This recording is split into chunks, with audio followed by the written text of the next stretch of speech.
Welcome, everyone.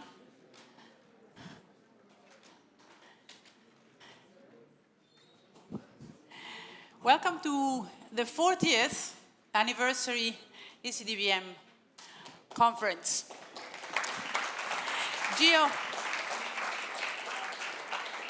Geostrategic Partnership for Shared Prosperity. I'm very glad that you could make the time to come here and join us. And I'm Virginia Mucchi. I'm head of outreach and impact at ECDPM, and I will be the master of ceremony for the next couple of hours. Today is a very special day. 40 years ago, almost to the day, ECDPM was founded. But let's look 1 second at the context for a minute. In June '86, the Berlin Wall was still standing. Europe was divided in two. The world, and Europe especially, was trying to get to grips with the broader implication of the Chernobyl nuclear disaster that happened only a few months prior in a country, Ukraine, then part of the Soviet Union, that also today is at the heart of European, especially, concerns. 1986 was also a very important turning point in the fight against apartheid in South Africa.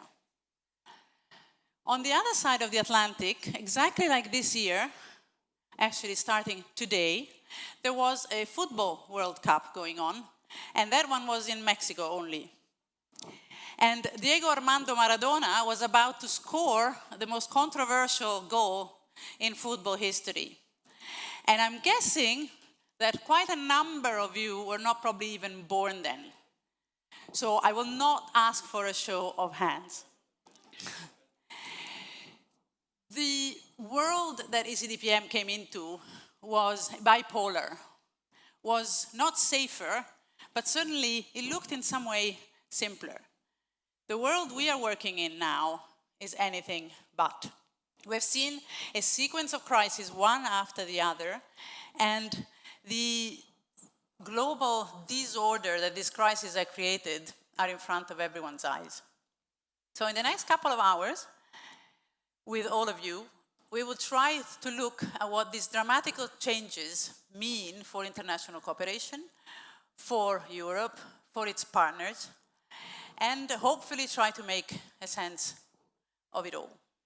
First, two very quick housekeeping before I officially begin. Photos, as you probably have seen already, will be taken during the whole event. So this is the moment where you can see which one is your best side or the wrong side. This is your warning. And the second thing is that the event is live streamed. So if you want to talk, and I hope you will, many of you, please make sure you have a microphone in front of you or in your hands. Yes, so now let's officially begin. I would like to start by showing you a short video produced by my colleague Jonathan Hunter, that's sitting there, and myself, that celebrates 40 years of ECDPM. ECDPM. It's a very nice idea, and I hope it will stay there for the next 40 years, alive and kicking. During our presidency of the European Union, we managed to do some groundbreaking work because of the partnership that we had with ECDPM. There is actually room for us to make an impact. I think ECDPM's role is even greater today than it was in the past. ECDPM is an independent, non-partisan think and do tank, that deals mainly with Europe's relationships with the global south, in particularly Africa. The mandate is very practical. Not just generate knowledge in our office, but do it with the key players involved.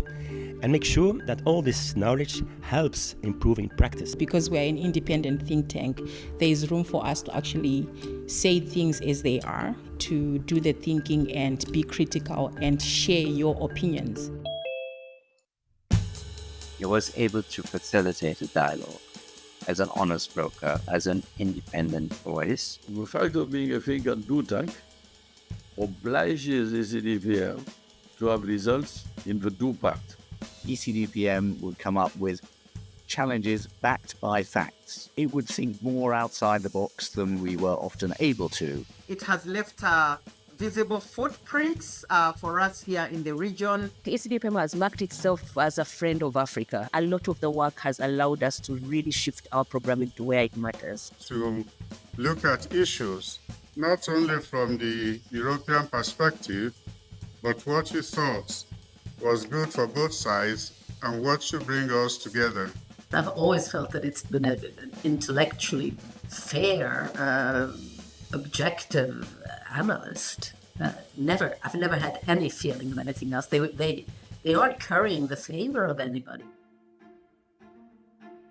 The first era for me is 1986 up to 1992, and we were mainly focusing our work on capacity development in ACP countries from Africa, the Caribbean and the Pacific. Second era was, as of 1992, you could say, the Maastricht Treaty of the European Union was negotiated and signed in Maastricht, and this is what brought us into the European scene. The third era started around 2001, in fact with 9/11. The center realized that development cooperation would not save the world, that we had to broaden our focus to issues such as trade, security, migration, climate change and others. We didn't stay there to do the same thing over 40 years. We adapted. Actors with whom we work, the topics on which we work, our methods. We are not academic researchers, so we are not just thinking about the theories and trying to come up with principles and theories around these topics that we work on. We are trying to come up with tangible solutions. And ECDPM managed to have this combination of know-how in terms of how things get done, but at the same time, capacity to look out and to rethink and to open up new vistas. Now we are in another era of major disruptions, and the certainties of the past are waning away, the certainties of a multilateral order, and then also the dilution of the traditional modes of development cooperation. So we are at a critical juncture, at a transition moment, and we will have to adapt as ECDPM. So I think it's an exciting time to be in a think tank. Yeah, this is where we are headed, to look more at diversifying some of these partnerships, but Europe and Africa remains as a core of our work. So ECDPM and institutions that are dedicated to the promotion of international cooperation, I think their role is more necessary than ever, but it's a different role from the past. To precisely help to make this new system of international cooperation work, also for development.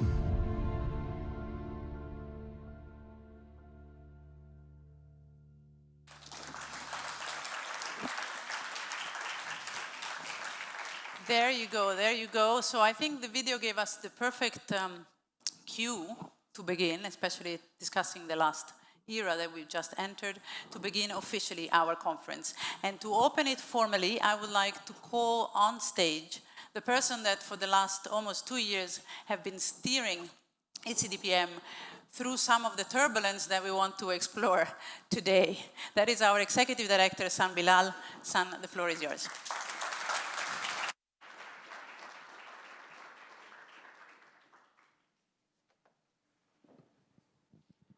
Well, thank you very much. Thank you, Virginia. Thank you for all the colleagues that organized and allowed us to be here all together. It is really impressive to see so many friends and so many supporters and people who engage with it all the time. So it's a real pleasure. When I see the video, I'm thinking, oh, what is the pressure that we have on us to try to deliver and to do something right? And of course, the time of anniversary is a time when we think, you know, why are we here, and where do we want to go? And so allow me perhaps just a personal dimension. I was once asked already several years ago by, at the time, the chair of the board, Ambassador Winston Cumberbatch, who was really an inspiration in the work and the fight for a better world. And he was asking me, why do you do this kind of job, and why did you join the ECDPM? And I was telling him that, well, when I was a student, I liked to learn, I liked to think, but I also wanted to do something. I wanted to be to the practice. So I thought, yeah, just university is, my dream job would be 50% of the time at university and 50% doing something more practical. Of course, little that I knew at the time that there was something called a think tank or think and do tank that would connect policy to practice. And at that time, when I was talking to Linkston, I realized, yeah, I'm really in the place which was in my dream. And the second dimension was, when I studied economics and many of my friends became bankers and so on, they were asking me, what do you want to do in the future? And I was like, well, I want to work on international relations and developments and these kind of engagements and so on. And so my friends, very pragmatic, was like, do you really think that because of you, the world will become a better world? And my answer at the time was like, I don't know, but at least I will try. And probably the things that I didn't realize enough at the time is that when you try to make the world a better world, and these days it is really needed, you can try individually, but you have to try with others. And you have to work out. And when I see this full room, I'm like, well, we are all trying together. And so that is something that is really uplifting and the way forward. My role, don't worry, I don't have speeches today. So I was asked to introduce, in fact, we should have had a proper introduction by the chair of our board, Professor Adebayo Lukushi, who should have been on this stage to be able to share some of his insights and inspiration. He's also another inspirational person here. Unfortunately, though he applied according to all the rules and so on, he applied for a visa to come, and he has been coming I don't know how many times to Europe. He's somebody that is a Nigerian based in South Africa, very happy in Africa, not willing to find a job in Europe and to be an illegal immigrant or whatever.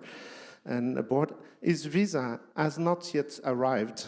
And so he's still waiting for his visa to be able to come to our meeting. And I have to say that I find this is quite a disgrace at the time when we are talking about how to have a mutually beneficial, equal partnership, and we want to have stronger relationship between Europe and our partners, that if we make the life of European partners so difficult that they will not come, soon we might turn like the US, where even the best referee is not allowed to enter the country simply because of the nationality. So anyway, that was my points that I couldn't be silent about. But we asked him yesterday at the last minute, because he was still hoping to be able to come, we asked him, could he say just a few words to us? And so we have a short video for that.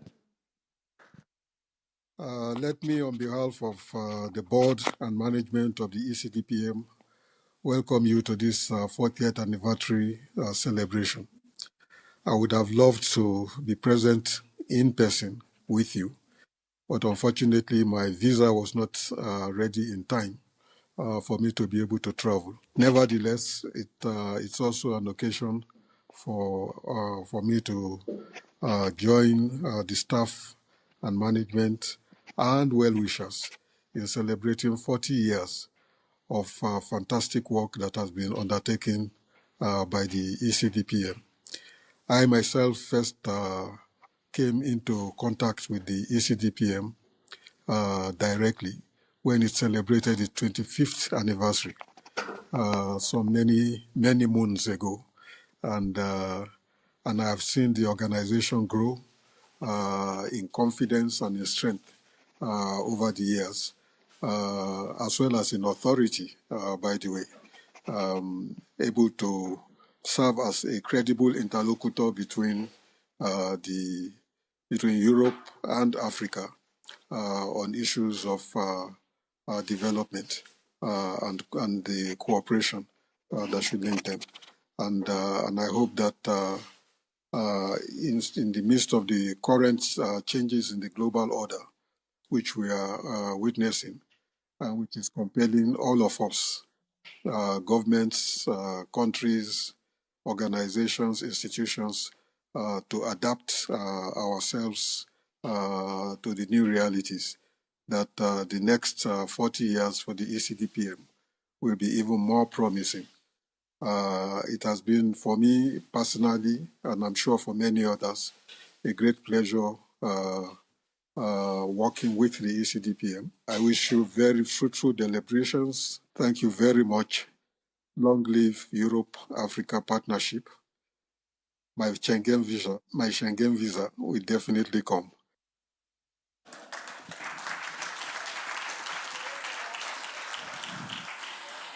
Well, thank you, San. Thank you, Adebayo, and we will miss you here today.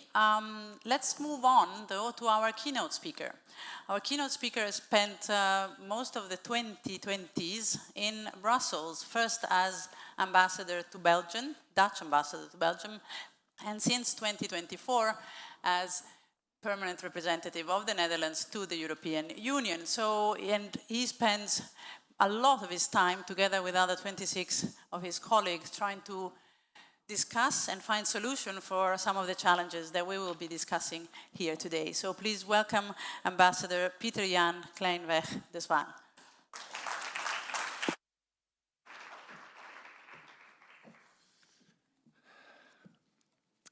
Dear San, dear friends, excellencies, and I must say it's an honor for me to be here at the 40th anniversary of ECDPM. And it will surprise you, but I was there at the 25th birthday too in 2011, because I was doing development cooperation in the Netherlands, and I had to make a keynote speak because Paul Engel asked me to do so in Maastricht. And I looked up in my files what I had said then. And two things were happening. One, we had a big problem in the Netherlands because there was an extremely critical report of the European Court of Auditors on EU development cooperation. So I said some naughty things about visibility and the ineffectiveness of EU aid, which at that time was a big issue. That was the days when the EU got really bad marks by the OECD DAC on the quality of our aid. But I also talked about the international world order. We still had Obama as a president, the UN Security Council resolution, provincial reconstruction teams in Afghanistan and state building. I was saying all that in 2011. And I think you said it, both you said it, how much has changed in these 15 years. Because that world that even then in 2011 we were discussing about is so far away from now. Because I think probably nobody can call the world predictable today. I mean, I see it every day in my work. International rules are under pressure. Economic relations have become strategic assets. The word WTO is not used anymore in policy speeches. Dependencies have become political weapons. And power politics, which have probably always been there, but they're now back openly. And the principles of power are very much more important than the power of principles these days. And yet, I think that in the middle of all these change and turbulence, one thing has not changed. We still depend on each other for our prosperity, security, and freedom, and that counts just as much and probably even more for Europe and the ACP countries, because we have a historic and fundamental partnership. And that's why exactly, and I think the video showed it really well, that where trade, development, and foreign policy meet, that's where you find organizations like ECDPM. I've got 4 points to make. The first one is about silos in foreign policy. I think in 2011, we were still talking about a box for trade and investments, one for development cooperation. Then you had one which was really far away, security and defense, those were for the military. And then, of course, you had the overarching one for human rights and the rule of law and multilateralism.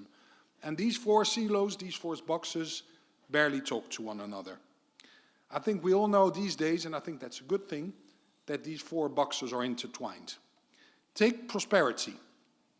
We are in the EU an economic heavyweight. And we pride ourselves with the internal markets, our excellent universities, our research institutes, probably some people also say our consulates and our Schengen system. Others will criticize that for some good reasons also. And for many countries, Europe is an attractive market and a potential source for investment, knowledge, technology, and happiness. Let's face it, in the countries where people are the most happy in the world and the happiest children in the world live in the European Union. But our prosperity too in Europe is more fragile than before. We have seen how quickly supply chains can be disrupted, how energy markets can be weaponized, and how access to critical raw materials have become bargaining chips. And if we, as Europeans, want to remain competitive, we have to keep trade open as much as possible. And I can tell you that even within the EU at 27, that is not always an easy discussion, especially for a country like mine, which prouds itself for 400 years of open economy and free maritime trade. We have to reduce risk dependencies. We have to secure access to raw materials, also with countries who often have a monopoly on them. And we have to continue to invest in green and digital transitions. But I think for our partner countries, especially in the ACP region, the questions are just as concrete. How do you attract investment that creates economic development and decent jobs? How to scale up value chain instead of just exporting raw materials? And how do the ACP partners do this without locking themselves in new dependencies? And we all know what we are talking about. So the overlap in interest between the EU and ACP countries is obvious. Resilience, competitiveness, development, growth, and also good governance. I think these 5 remain key. And there is, I think, where the development cooperation policy of Europe, of the North, comes in. And again, not as a charity, because those days are completely gone. Not as a separate box, but as part and parcel of an equal foreign policy based on mutual interest. And if we ignore these linkages, we will end up with policies that contradict each other. The second point I wanted to make is fragmentation. Countries are currently reassessing their partnerships and forming new and more flexible alliances. And this goes for everybody, all the countries in the world. And for us in Europe, that also means 2 main changes, probably the biggest changes in foreign policy of Europe since 1945. One, we have to even more diversify our partners and not only rely on the old historic ones. And 2, we cannot expect any more others to simply line up behind our positions. Those days are over also. So what we have to do, we have to strengthen ties with long-standing allies.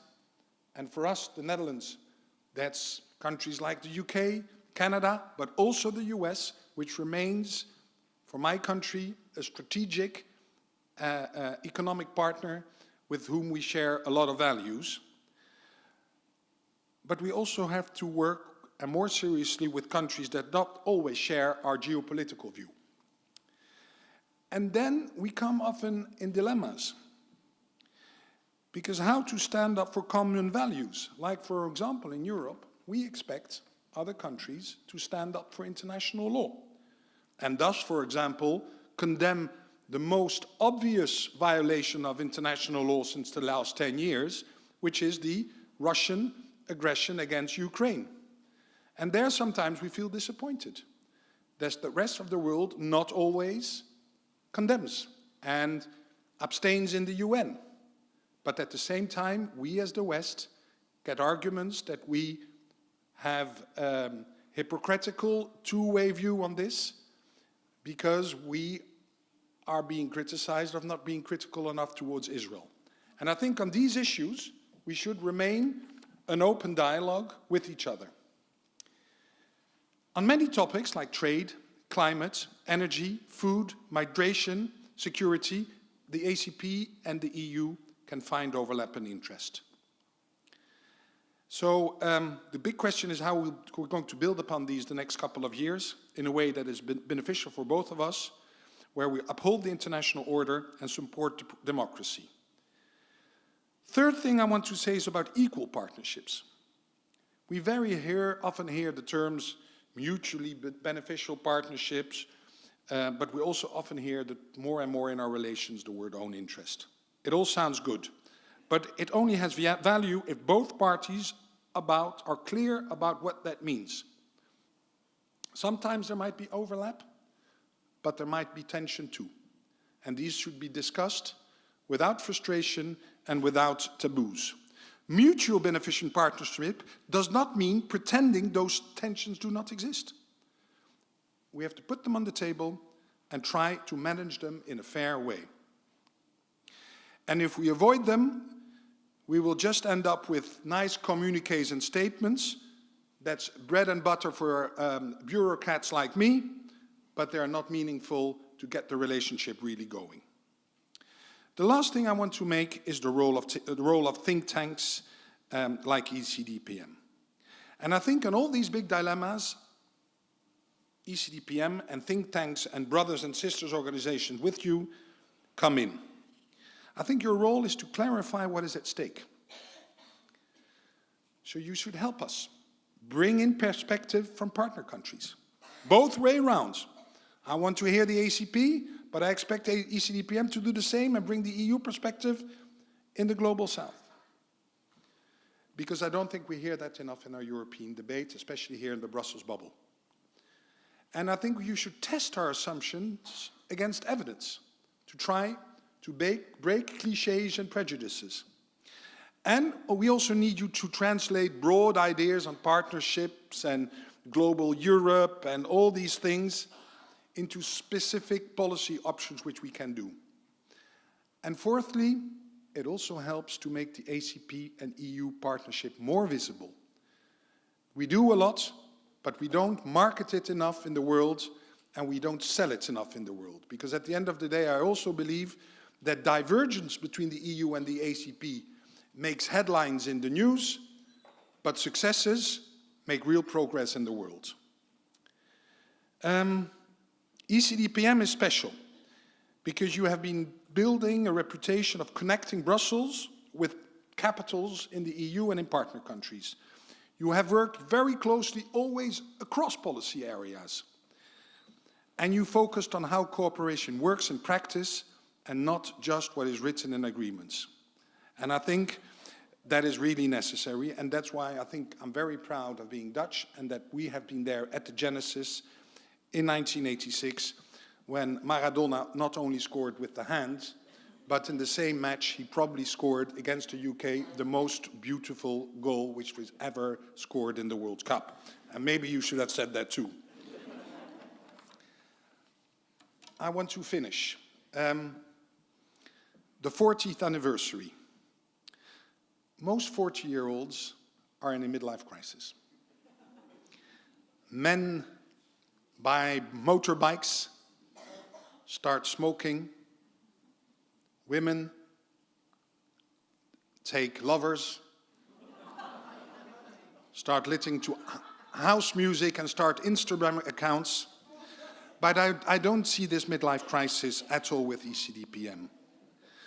And I would like to say congratulations. Up to the next 40 years, 40 more years to go. Thank you very much.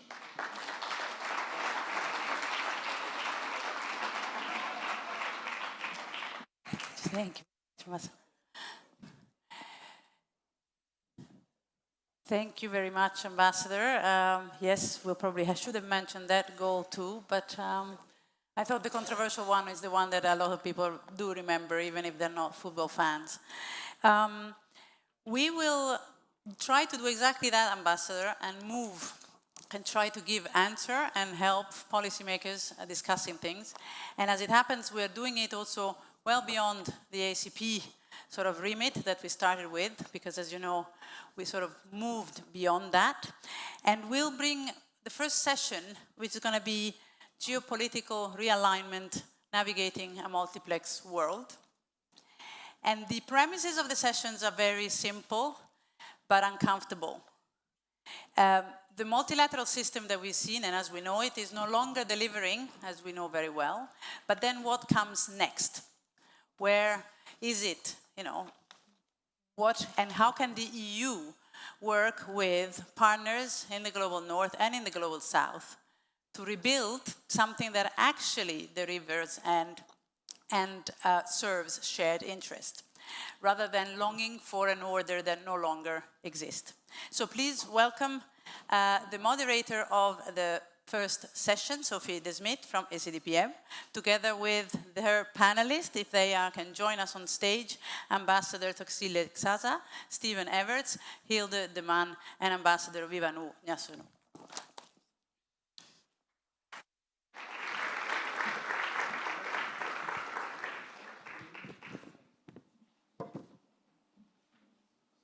Good afternoon, everyone. I'm going to give my panelists a few moments to take a seat.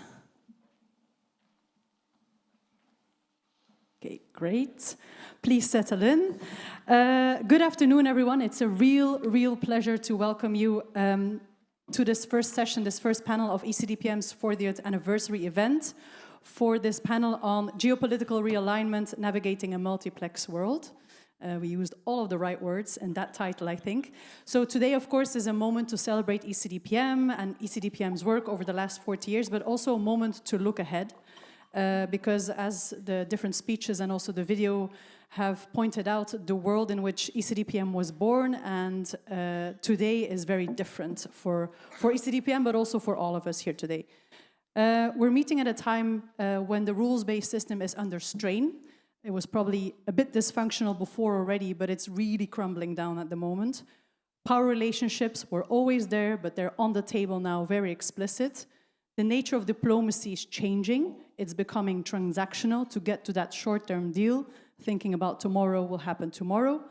And in that way, the global order feels less like a single system and more like a set of shifting, very overlapping coalitions, which some have coined multiplexity.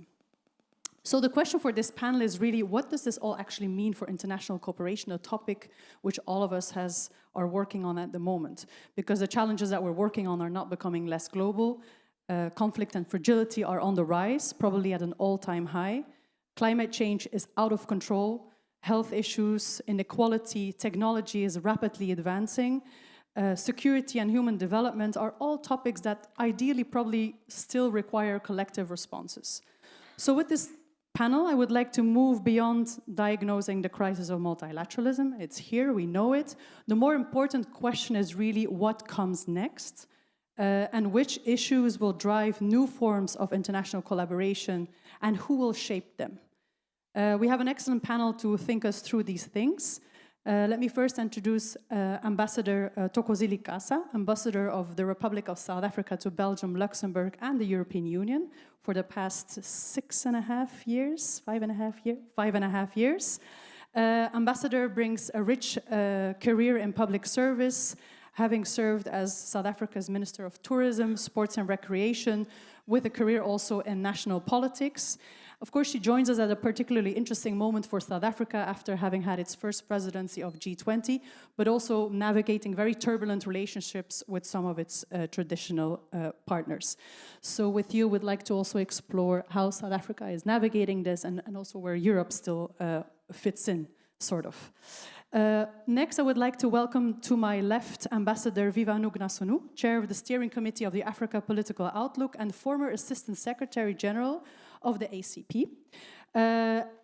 Ambassador, you bring a continental perspective, a deep institutional knowledge of different forms of multilateral cooperation, and with you, would really like to explore the role of Africa in this shifting landscape and what role it can play in shaping new forms of multilateralism or also issue-based coalitions, which we talked about a little bit in the break, so we'll bring that back. Next, at the end, in the last seat, we have Mr. Steven Everts, Director of the EU Institute for Security Studies, has spent much of his career at the heart of European foreign policy, working closely with several EU high representatives and also senior roles in the European External Action Service. Earlier in his career, he established the Center for European Reform and worked on European and transatlantic relations. So we'll definitely talk about America. Few people have such a close view of European foreign policy and how it has evolved in the past decades. Last but not least, Ms. Hilde de Man, Executive Director of Search for Common Ground. Hilde leads Search for Common Ground's work in Brussels on policy and programs and brings a long experience from the peace-building perspective.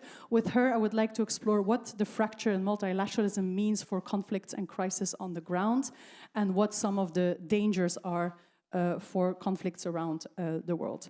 My intention for this panel is really to have an open, frank, and interactive discussions. I told them before in the break they can react to each other's points. I would like to have an open discussion. I might be a bit provocative in my questions, not for the sake of being provocative, because I really think some of us are looking for some breakthroughs. We don't want to step around the issue, so a bit of honesty and openness I think is needed. We will have around 50 minutes, and then we'll come back to the audience. But I would actually like to start with the audience. I have a question for the audience, and I would like to ask you to raise your hands. I will give you 4 options, ask you a question, and then I have 4 options. You can change your mind if the first option no longer counts after you get a second option. The panel can also respond to the question. When you think about the current crisis of multilateralism, who do you think is most likely to drive meaningful change in the next 5 to 10 years? 4 options. First option is established powers such as the EU, the US, but China and others as well.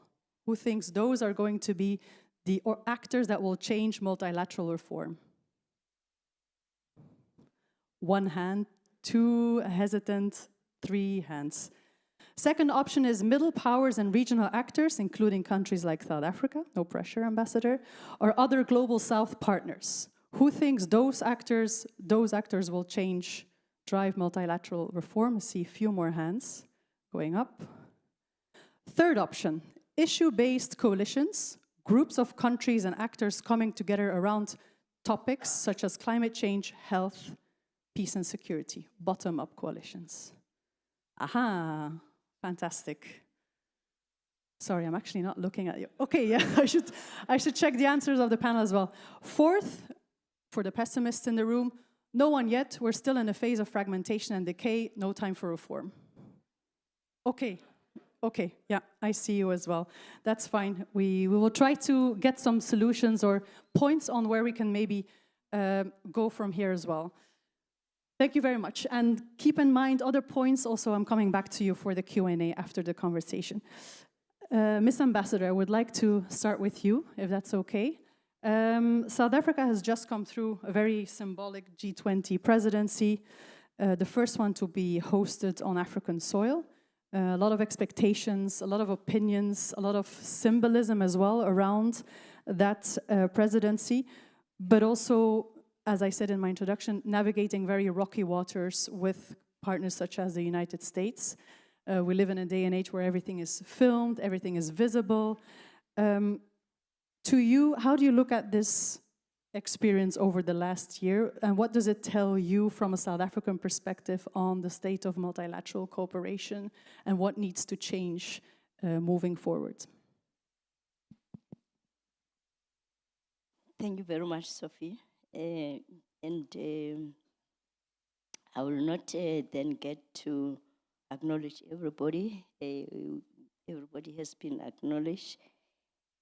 Thank you for the honor to participate in this panel. And indeed, we meet at a moment of profound global transition that is very complex, multiplex world order, if I may just put it, where the system, I think the speakers before me have indicated, the leaders today, they themselves cannot explain what type of leadership they are providing with the rules-based system faltering and complex power relations that have emerged and transactional diplomacy that has engulfed all of us. Indeed, we coming from quite a very profound moment within the African continent when we hosted the G20 on the African soil, and first formal participation by the African Union as part of the G20 itself, which then came up with the Agenda 2063, the Africa we want being part now of the G20 agenda, African leaders being at the decision-making level, even not just an agenda that has been lobbied throughout the period when South Africa and joined as part of the founding members. Unfortunately, as part of those founding members, we find ourselves being unable to drive the outcomes of the G20 because we have been banned somehow by the United States. But the partnership that we have built with both Europe, which supported much of South Africa's hosting of the G20, and the participation by the African Union continues therefore to shape our participation in the current G20. I think looking at the year 2025, where also EU and Africa commemorated 25 years of our partnership. Yeah. We also saw positive developments and some realignment and understanding by the partners together. So there's not just difficulties, but there are opportunities as well in the current landscape. Once there are the difficulties that continue, I think Africa and the EU have found each other that we need to come closer together more than ever before, because there is a win-win situation that can develop out of that. Africa needs Europe, as was indicated, what Europe has as the North, and as the South, and Europe needs Africa. And maybe later on talk about what we even signed with the EU, a very interesting agreement on critical minerals. We did not say critical raw materials because we didn't want to, to make them to continue to extract and exploit Africa's resources, but to beneficiate them closer to source, help Africa industrialize, and help Africa decarbonize, help Africa to diversify its products. I think there is a positive development that we can pick out of that. Absolutely. It has brought the two continents very close together. Okay. What do you make of the change? For example, there are different forms of multilateralism, minilateralism that South Africa has tried to explore, for example, with the BRICS, which was not always palatable maybe for EU counterparts, but has this shifted to a bit more of a pragmatic approach from the EU, or how do you translate the EU's perspective on South Africa also taking part G20, but also BRICS and their acceptance of those formats? I think there have been interesting developments because initially EU was very skeptical about the developments at the level of the BRICS. And when we were even hosting the BRICS, we're chairing the BRICS in South Africa. So those sentiments would be shared in our dialogues as we deal with our structured mechanisms. But as part of our frank engagements with them, sharing the importance and objectives of the BRICS, which is BRICS Plus now, that it's not a platform for competition. It's a platform for developing countries to see what opportunities, and therefore it's not a competitor. Right. And so that was very much clarified to a level where EU itself wanted to support South Africa whilst we were chairing the BRICS session in South Africa. That was quite interesting for us. But critical to this is to what extent the countries of the North understand what the global South needs and what, as potential partners or having partners within the BRICS countries, they can derive and therefore strengthen their own strategies in focusing to those countries. We've seen how Europe also picked on some of the countries within the BRICS itself. After the BRICS Plus, you can see how they have strengthened their relations with India, with Brazil. You can see they are working on a partnership now with Egypt. Otherwise, before that, there was only one country that they had a partnership with, which is South Africa, over the period. And now they are working on a partnership with Ethiopia. So you can see, and Singapore. So you can see they've turned it around now to see to what extent it can benefit, even in terms of their partnerships that they have. There are 10 partnerships that they have, that should they come closer and understand what those countries and as partners of Europe and also as partners within the BRICS, that they can derive from. So I think we found a time and a place where Europe, limited its inward-looking nature and that unipolar approach that it had, to begin to want to understand, learn, and also work with partners. That's interesting. So the EU is actually being forced to step outside much more because there is this pressure, this concern, this need about, partnerships that they had before were not functioning, were not necessarily delivering. And in a way, the BRICS maybe, and also South Africa has opened the door to explore those partnerships with other countries. I would like to move to Ambassador Gnasunu on the more continental perspective. And of course, you've worked at the ACP, and you have experience in sort of within these institutions how issue-based coalitions can also rise. You also told me in the preparatory conversation that we had, how can we actually expect 54 African states to agree on every single issue? That's just too much. Is that something that we're moving to in the global, on the global stage as well?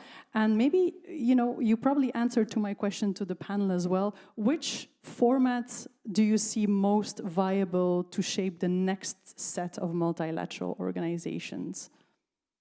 Yes, I raised my hand on issue-based coalitions, so I'm still that's what I would have expected, yes.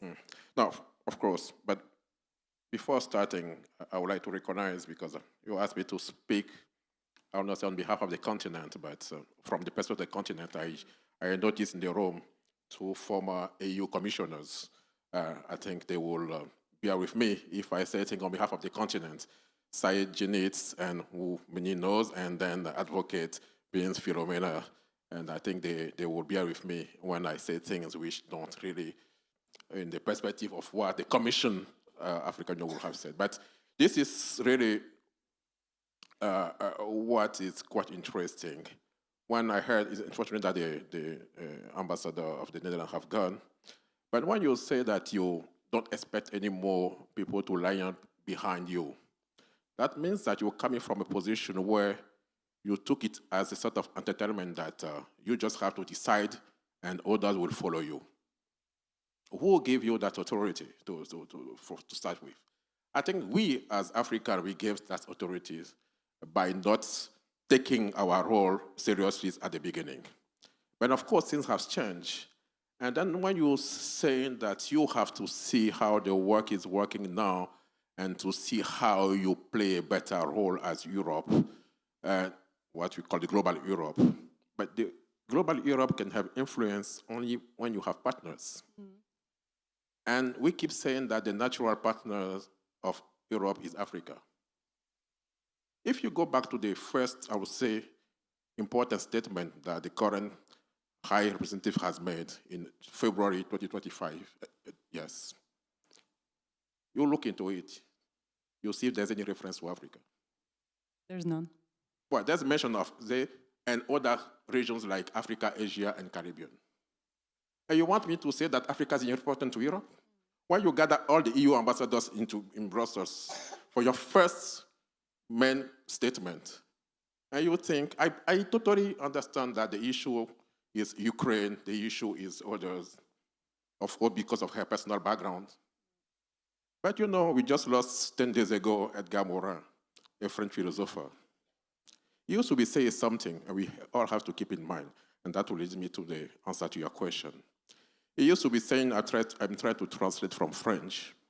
He said that if we still working or giving preference to urgency instead of essentials, we'll end up losing the urgency of the essentials element. Because I fully understand what's happening now in the world and that Europe wants to respond to those elements. But do you think that in 4 years' time or 2 years or 2 months' time, when the issue is in Ukraine has been resolved, then Africa have been waiting for the EU to come back to say, oh, now we are ready for you? No way. But at the same time, Europe is engaging much more, but in different means in Africa through Global Gateway, investments. That was not the case a few years ago. It was much more from a developmental perspective, and now it's much more realpolitik engagements, which... Realpolitik is when you have opportunity to make a statement. You express where your heart is going, what your ambition is going. Of course, the world in which we are now, Africa is dealing with many other partners. Ambassador just said it. Even though I will come to that later, I don't think that Africa is well prepared to go into those engagements, because when we go to Africa, Turkey, Africa, India, Africa, Europe, we don't get prepared to go to those meetings. That's why I was thinking that issue-based coalitions is much better, because then you work first on where you think your interests are. I mean, in WTO or in trade negotiation, you have your offensive and defensive interests. And that's where we have to start with. And when you have that now, then you go to the world. And we keep saying in the Africa Political Outlook that if the world don't want to welcome us to their dinner or and they just want to put us only on the menu, then let's go outside and put our own table, do our own menu, and invite who we want to for this conversation.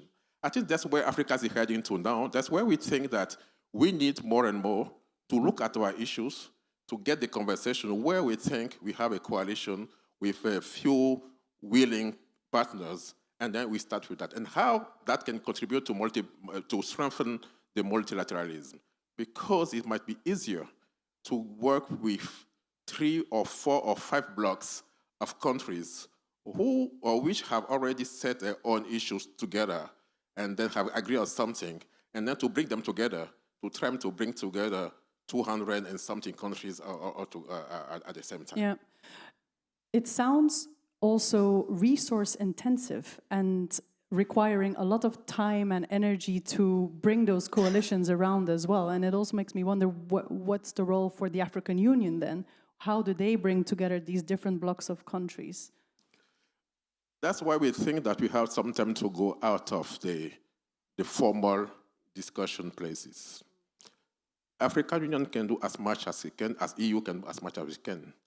But if you had to gather only once a year as the head of states or the PR in Addis Ababa, you won't be able to get the real pulse of the population, of what people want. We need places, that's what we're trying to not to market ourselves, what we're trying to do at the Africa Political Outlook, and that way we get multi-stakeholders together and then get them to speak openly and frankly. Because again, in the conversation between Africa and EU or Africa and the world, I keep saying Africa is too big for Europe alone, it has to be for the world. We are not talking to each other frankly. When we get to the conversation, we try to tell the other party what we think he or she wants to hear. Mm. The only place where we can get people speaking frankly, and when you get out of those formal conversations, which happen in the case of Africa and Europe every 3 years, and get in a more orderly but informal way, some conversation going on. This is how things happen. And I just concluding that when, for example, and I think in years I have not heard about mentioning ACP that much since this beginning of this, but something we have achieved when I was in the ACP is what, as part of the EU ACP relationship, we call the High-Level Ambition Coalition during the COP21. How that happened? Because some of our countries, or some of our ACP countries, the Caribbean and then Pacific Island, they have their life at threats with the climate change. And we went up, even though the ACP was not a negotiating partner, to prepare what we call issue papers with the minimum we want out of this conference. And based on that, only on that, we engaged different parties, Africa, GG77, which was that time was led by the South Africa, and we engaged the EU. We say, if there's only one thing you need to agree with us, also this one. And we managed to agree for them to accept, okay, we're working on 1.5, but toward 2 degrees.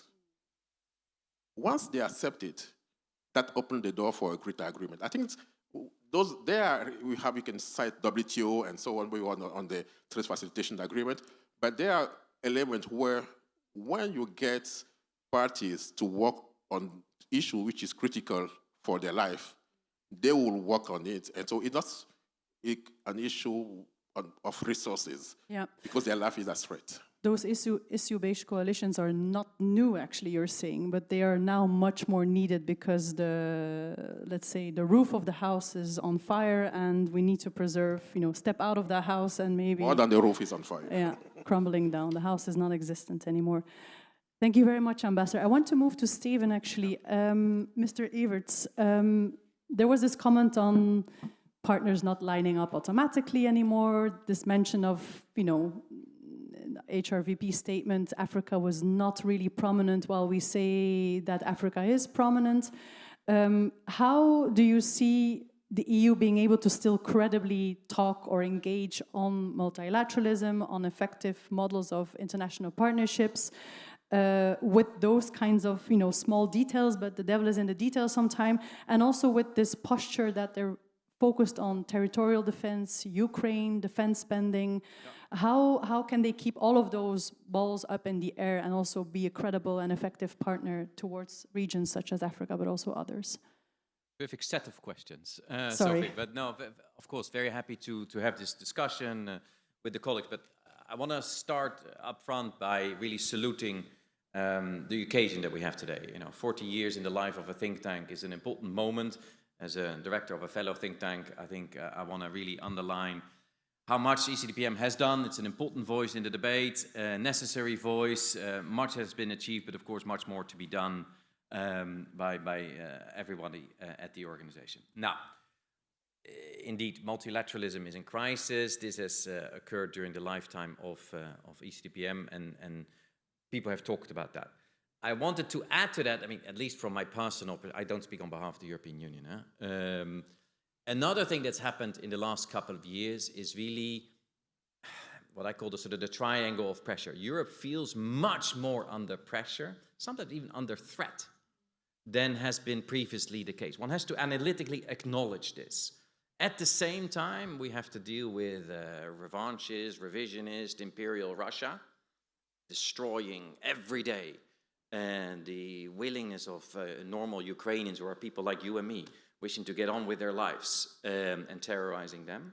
But Russia is also attacking Europe in different ways. Then there's China, which is rapidly becoming more than an economic competitor, but also a rival, willing to weaponize dependencies.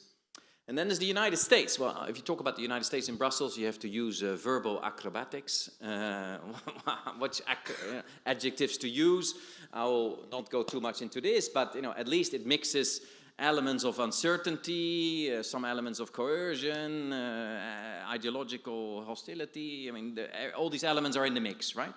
So, in my professional lifetime, I've been in this business for 25 plus years, I have never had such a constellation. Where this level of pressure on so many fronts. These people want a weak European Union. The threats are different. I want to be clear. It's not the same, the pressure from Russia as it is. Don't misunderstand me. But they all want a weak European Union. And they all want a weak multilateral system, and this is how it connects. It's not the European Union that is blocking the WTO. It's not the European countries that are blocking the UN Security Council from taking action on the important peace and security issues. It's not the European Union that's the main spoiler in the COP negotiations. For those blockages, you have to look elsewhere. So this is the new world in which we find ourselves. It is not the world we want, but it is the world we have to face. China also wants, because in some people say that actually China would prefer to have or to work with Europe because it wants stability as much as China wants it. And the US is actually more and more, people say the US won't come back. After Trump, there will be others, and we lost them kind of. So I think China wishes to split us from the Americans. I think that's what they want to do. And I think China wishes to build a multilateral system with Chinese characteristics and Chinese notions of what is the role of individual freedoms versus state control, if you look at the digital sphere or if you look at other specific domains. So one has to differentiate and acknowledge the nuances and the differences, as I tried to stress. But this leads me to believe that multilateral cooperation on, the UN form of 196 countries meeting and finding agreements, the rate of return per hour spent on that kind of multilateralism is less than the rate of return per hour spent on finding issue-based coalitions in smaller settings. And however, and then I'll close, but two important points. One is, for these issue-based coalitions, and we all love them, and was striking, the most hands went up, my own included, for that proposition. But we have to hold on to the notion of it being rules-based, because if it's purely a coming together at a temporary, transactional, here today, gone tomorrow type of cooperation, I don't think it's sustainable. I don't think it meets the requirements of the day or even of tomorrow. Because one of my previous bosses in this business, Javier Solana, we worked a bit together and we had this line: agreed rules make states secure, people free, and companies willing to invest. And those three things... Still very valid today. 25 plus years ago we came up with that line. And it's still valid. And I think it's a set of propositions that hopefully can unite people across different continents. We need secure states, we need people free, and we need companies willing to invest. So the rules-based notion and quality and character of issue-based coalitions for me is important. And the last thing, and I'll close, I wonder if we have to liberate ourselves maybe also sometimes from language that doesn't work anymore. And I have an example. The West. It comes back. I'm not a fan. Again, I speak only for me. I'm not a fan of the notion of the West. I think there are a lot of turbulence going on between countries that are traditionally part of the West, and we can talk about that. But I don't think it's analytically accurate, and I think it's not politically helpful. I wonder, it's not for me to say, but in the spirit of debate, I wonder if the Global South is a similarly helpful term. I think it's a plural South. There are many parts of already African continent. There are different ambitions, different dreams, different limitations, different... BRICS is an element of it, BRICS Plus, but there are two countries of the BRICS at war at the moment. We have to, I think, use analytical categories that are both accurate and politically helpful. That's my suggestion. When you say this, I'm also thinking it did serve us well, or we used it quite deliberately, the West, when, for example... Not me, but others. Okay, well, you're excused then, but maybe it's also being used very deliberately by Global South actors because it serves their interests at the moment. Maybe it's a question, I don't know, Ambassador, if you would like to react to it, ambassadors? Well, what to say? We use enough, we don't use the West. Because we are Global South, and then the Global South actually is not in the media, but it's not a new issue. We have been using the Global South for years now. It's only that you have been recognized by the North now, but the Global South has been used for a while. I totally agree of the rule-based, definitely, if for issue-based coalition to work, for any coalition, bringing countries or states together, you need rules. If there's no rules, we cannot do anything. I think what we need to see and we need to insist on is that things are moving. When we are saying why the EU, for example, again, without focusing on the EU, want to see how he can keep or he can preserve a place in the partnership with Africa. The thing is, the words have changed, that the China economic power 20 years ago is not the same today. So it's just normal that China play a bigger role in the relationship with the rest of the world, including Europe itself. I mean, how many European leaders have been rushing to China, and why Africans should be rushing to China? So is this something, again, we have to keep for some and not for the others? It's just because we have to accept that the world order is moving.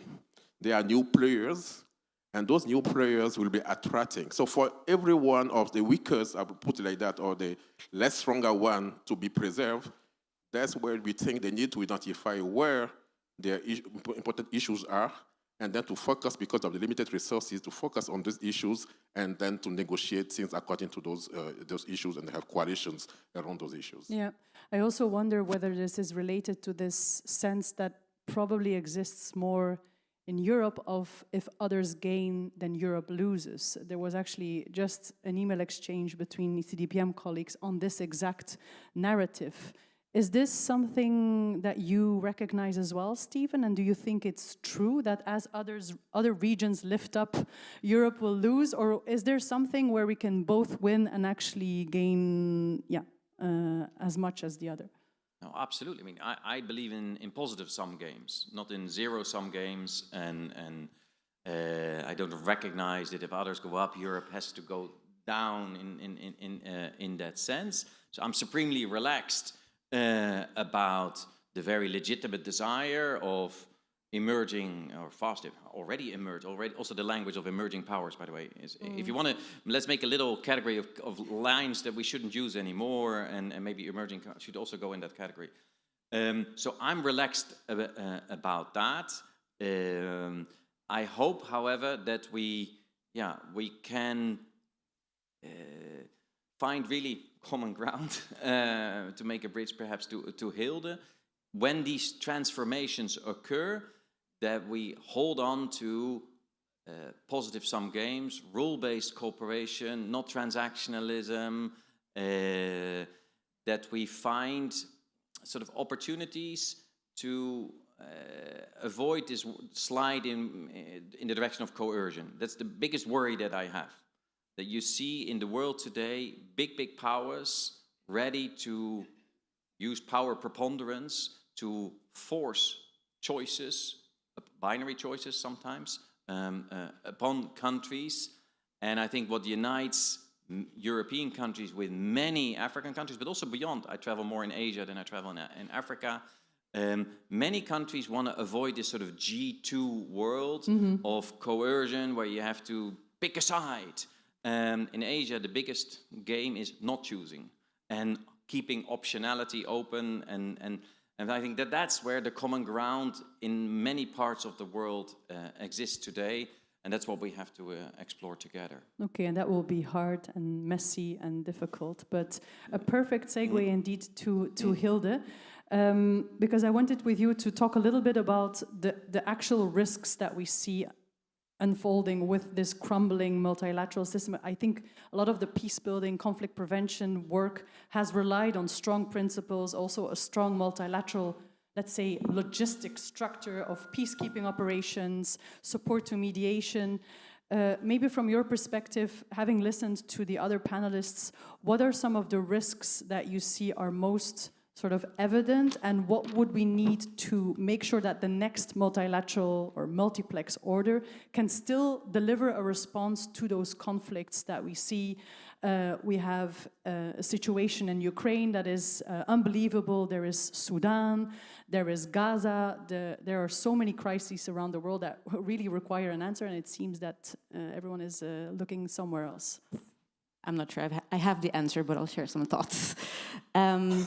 let me start with the risks and the dangers that I see, Sophie, but I do also see opportunities, so I want to come to that later. I think one of the major things that we see today, of course, and everybody sees, is when you open the news and you open social media channels, we're at an all-time high of conflicts since World War II. There have never been so many armed conflicts as we're seeing today, and I think people feel very overwhelmed, even emotionally, by that. And there's a fatigue, also a real fatigue, and I feel that with a lot of decision makers that we interact with, there's a feeling of fatigue and overwhelmedness in how to deal with that and how to deal with that sustainably. It's not only the number of conflicts that has increased, it's also the number of interstate conflicts that's at an all-time high, right? I think just earlier this week, the Norwegian Institute PRIO published its annual analysis, and we've never seen so many conflicts in the world being dealt between states. And I think that there's a real question, is the international community's toolbox really adapted for interstate conflicts? Because much of the toolbox was developed for intra-state conflicts, and so that's quite a different ball game. I think what we're seeing also is a trend where many conflicts who've been chronicle, ongoing conflicts, which were really impactful for the people living in those conflicts, they weren't dealt with sufficiently by the international community, be that regional bodies, be that the multilateral system. And what we see is that because there's now like these binaries, as you're saying, Stephen, and those big power, economic power dynamics are being imposed on those conflicts that have been going on for a very long time, and that puts a turbo, right? Yeah. So you could ask yourself, in a place like the Sahel, is the problem Russian influence, or is the problem that there have been many underlying issues that have never been dealt with in a sustainable way, and that creates a fertile ground for people to be angry, for people to want to see a different system, and that provides a ground for others to come in. So there's something around not being able to deal with chronicle conflicts, and that being turboed by international power dynamics. And that's going to be tricky to stop, right? So that's where I see one of the big dangers. I think another one linked to that is because there's so many conflicts going on in parallel, there's this concept of the conflict trap, meaning that it's really hard for a country that really comes out of violent conflict to stay out of that conflict phase is really tricky. You see many countries after a few years, and especially the first 2 to 3 years are critical, many countries relapse because of the way that wars were ended and the deals that were reached leave a lot of grievances, and those grievances are not dealt with, those grievances are not recognized, and so the risk of relapsing into conflict is really there. And the reason why I'm saying that is because, of course, a lot today focuses on these type of transactional type of deals, and there's a signing of a peace agreement, there's a ceasefire and all of that. Those provide critical pauses, but all the hard work needs to happen after that. And my big worry, and I say that we're not a think tank, we do a lot of on-the-ground peace-building work. What we see is needed, the critical part comes afterward, right? And how do you make a population buy into what is signed? How do you have all the technical capacities and all the type of accompaniment that needs to happen afterwards for transitional justice, for security sector reform, for reintegration, and all these things? And we're losing the focus of that, and we're losing the political and the financial support for that. And that is what, for me, poses a lot of risks. But I want to come to the opportunities, because I do also see that there's opportunities, and a lot of it is in these type of coalition alliances, type of coalition-based functioning, where we see, and I agree, I don't like the emerging power, whichever we want to call it, but we see increasingly a number of countries who historically see themselves as mediators in their region also play that role more actively internationally. And I think with stronger results than what was being tried before? I think it's a varied picture, but what was tried before also has a very varied picture, right? So I think we need to be careful not to impose very high standards upon others that we have not always been very able to achieve ourselves. And I think we need to recognize that what one country is able to do in one particular conflict setting and really be an actor that can accompany, that same country can be a spoiler in another context, right? Just like European countries have done that. European countries have played a very positive role in some places and then have been a spoiler elsewhere.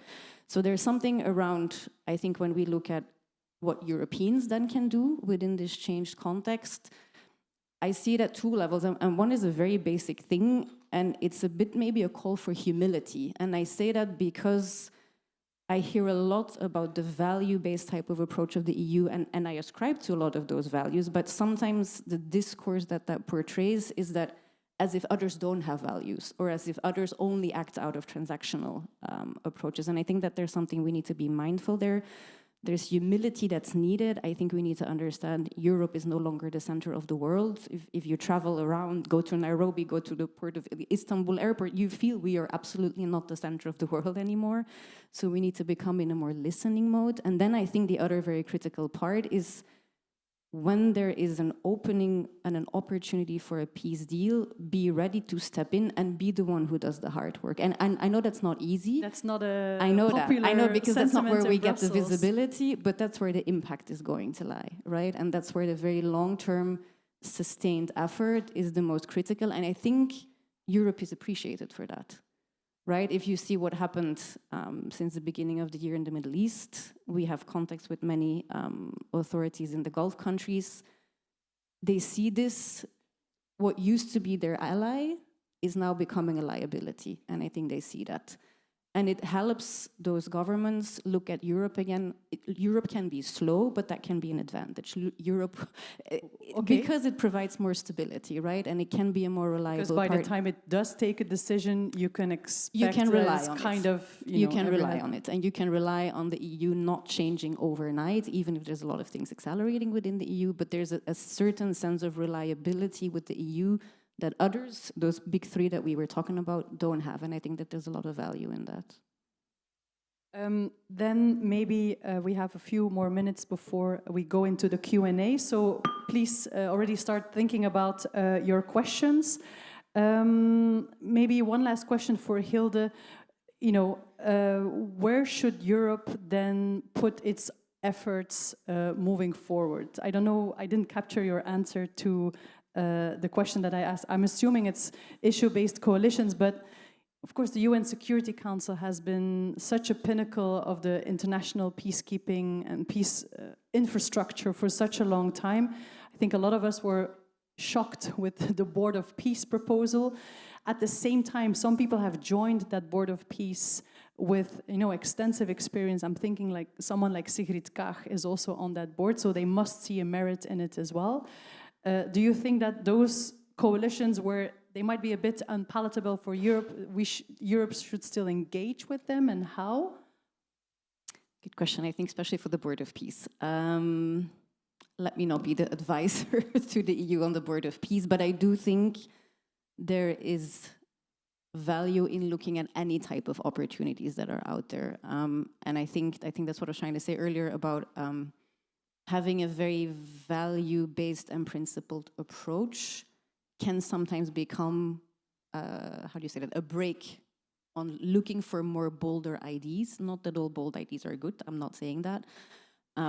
But sometimes you need to go out there and break some pots, as we say in Dutch, right? And that provides certain new openings. I think the fact that the EU would not engage would be a bigger problem. I think that there's an expectation that the EU would at least somehow be engaged because of what I was saying earlier. If only to build a counterweight or, yeah. Yes, and tell others you are being watched, right? Yeah, I think that's an important role a watchdog function. Stephen, do you want to share your thoughts on settings like the Board of Peace and how to sort of be in the room with people that you don't want to be in the room with? Philosophically, I'm of the view that foreign policy is about talking to people you disagree with, or people you need to influence. So, on the whole, I'm sort of with Hilde. You have to engage. The Board of Peace setup is really quite peculiar, and it's also there's no money there now. We learned the other day. So, on that particular example, maybe a certain healthy distance is not so crazy. But philosophically, I'm always on the side, engage as much as you can. I personally sort of regret right now, to make it a bit more lively and specific, war in the Middle East, Iran, Lebanon. I'm of the generation that was part of the design of the international diplomacy on the Iran nuclear question. I was there. And I remember how hard it was for Javi Solana, my boss at the time, to really get a role in there. In the end, on behalf of the UN Security Council. And I liked that very, very much. There's also a Europe willing to be creative, a Europe willing to work with partners around the world, with Russia and China at the time. And what we have now is this world of personal envoys with business contacts, and we have sort of a new type of, mediation architecture that I feel less comfortable with, and I would like Europe to be a bit more on the proposing side, to build an international coalition to bring an end to this war, which is a real problem for the world on many, many fronts, energy, fertilizers. I mean, we all know the list, and Europe should make a coalition, not, Europe in the lead. No, Europe rallying forces that, like us, think this war is a big problem. But what is holding Europe back? Is it Ukraine, or are we too... No, I don't think it's Ukraine. I mean, Ukraine is super important. I'm myself personally 150% behind Europe's effort to support Ukraine, because it's the right thing to do.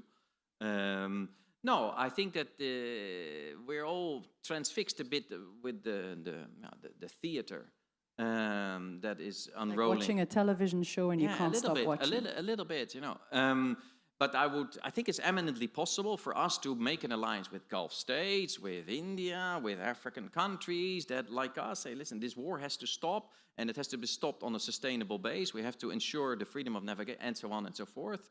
But we need to build that coalition. Okay.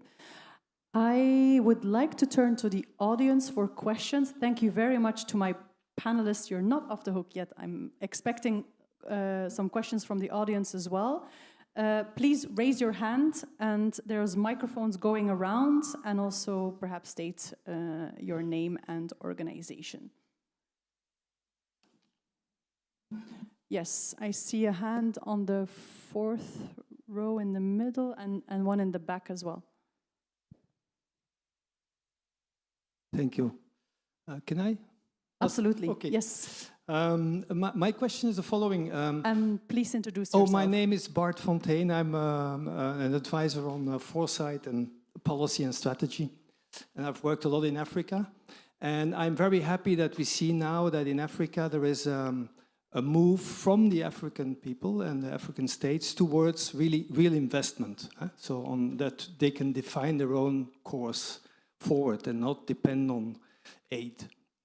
My question still, I'm still a bit hungry for the solution on how both Europe and Africa can create the conditions to reduce the risk perception for investment. In general, in Africa? Yes. Okay. We'll take maybe a couple of questions. Thank you very much for that question. There was another one. Yeah, please. Sorry. Hi, George Vermont for the United Nations. I catch myself doing it as well, but I heard you saying the crumbling international or multinational system. I think we should stop saying that. Okay. In the sense that we've got 193, if we just look at the UN, right? 103 nations, 193. There's only a few that are now pushing back, right? But the vast majority is looking for these kind of, and Stephen, to your point, these kind of coalitions, these kinds of ways of continuing the conversation. So yes, funding is a big issue, but let's not forget, and that's why my question is more, how do we, if we combine Africa and Europe, 54 plus 27, that's, again, a vast majority of countries that are seeking multilateral solutions and continues to seek those. So can we emphasize that? Can we find ways of bringing that back around the table? And maybe stop lamenting a little bit about those few that are now on a different path. Thank you. Thank you. I hope you will forgive me, because I was also trying to, of course, be a bit deliberately provocative. It's true. I mean, the institutions are still there and are being engaged with. But I think we can also agree that they're not still delivering, results as we would want to. Maybe also to the first question on reducing risk perceptions. Ambassador, would you like to take that first question?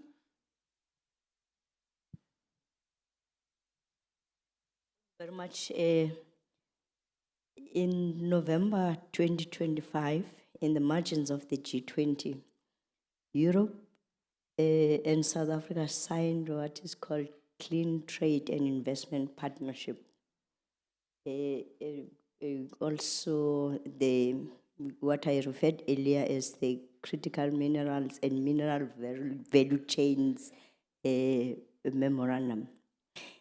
The essence of the first one is where, as part of Europe's strategy to develop the global gateway, how to ensure that there's implementation. It is to what extent we can, as countries, identify the projects in line with the priorities, but have government to be the support both for its investment, where it has put up investment, and private sector that it brings in. As you would remember, Europe's first strategy of the global gateway, you have the institution, then you have the bank, European Investment Bank. Now the other leg of it has been bringing in the private sector. So it has established what is called a G2B, which means it is a way where government also participates in order to establish a conducive environment for investment. And in that way, it also assists where Europe brings in the technical expertise that was indicated by our keynote speaker that Europe does have, in a way that talks to those identified, but also create an environment where even regulatory barriers are tackled, and as such, then there could be a flow in terms of such investment, monitoring also the beneficiation at source and all those kinds of things. So I think Europe committed itself to say, since this has been, agreed to and signed in November in South Africa, we would like to replicate it into all our partnerships. So I hope that would bring in the strength of Europe, even when it wants to sustain the investments that it makes, so its businesses as they invest. But critical is also the other leg within that CTIP that also commits Europe to open its own market for investors from the African continent. It's also going to build trust among the participants. Yes, maybe to start with the rating or the risk perception. Before we get to something which is common for Europe and Africa, or Europe in the world, I think it's first, the onus is first on African to work on their own tools. And I should commend the African Union and the current president of the African Development Bank to start working on something. But of course, it has to be a credible tool, because once, what's happening is what? It's the same thing with the UN system or the WTO or the GATT at that time. Those instruments were creating without taking into account our country's realities. Rating agencies were developed with tools or with systems which does not take into account what we call the complex environment of our countries. Still, those are tools, they need some due diligence and so on. What we need to do is to see how we adapt them to take into account the complexity of our environment. If they are not able to do it themselves, then we have to develop something which is as robust as the standard imposed and so on are, but which take into account our own standard. But it don't have to be something which is weak. It has to be robust as much. And I think they are working on it. And once it's done, where we expect the Europe to step in is to be one of the biggest partners to recognize or to use those standards or those ratings to assess with the credit agencies here to recognize as a real perception of the risk in our countries. I mean, to take an example on some of the certification rules, take the EU here. The EU has developed rules, and some of the biggest cocoa producing countries in Africa have went to the African Regional Standard Organization, ASO, to say we want to rule on sustainability in the cocoa sector. And they develop their own rules, which actually go beyond what the EUDR will provide by taking into account the way we define things. And now they come into Brussels to discuss with the EU to say, okay, will you be able to recognize those standards which have been developed not by countries, but regional standards organizations, which is recognized by the EU as being one of the main enablers of the AFCCC. I think that's how we have to do it. On the UN system, very quickly, I think we have to be honest with ourselves. I was saying this morning that we should stop misleading ourselves. Do you think that Africans are happy with how the UN is being governed today in terms of dealing with African issues? They are not. When African issues came to the UN stage, we have this feeling of double standards all the time. But we're still committed to multilateralism. So I think I love what the UNSG said 6-7 months ago, warning the big powers that be careful, because those states, they are looking at you. If you don't transform the system early enough to accommodate them, tomorrow it might be too late, because they will find their way to work without you. I think that's where we are. So let's accept that the system is not working the way we want it to be working, and don't just mislead ourselves thinking, oh yes, we are 193. Yes, because we don't have anything better than what we have. We think that we are not strong enough for now to set something aside. But tomorrow, it might be different.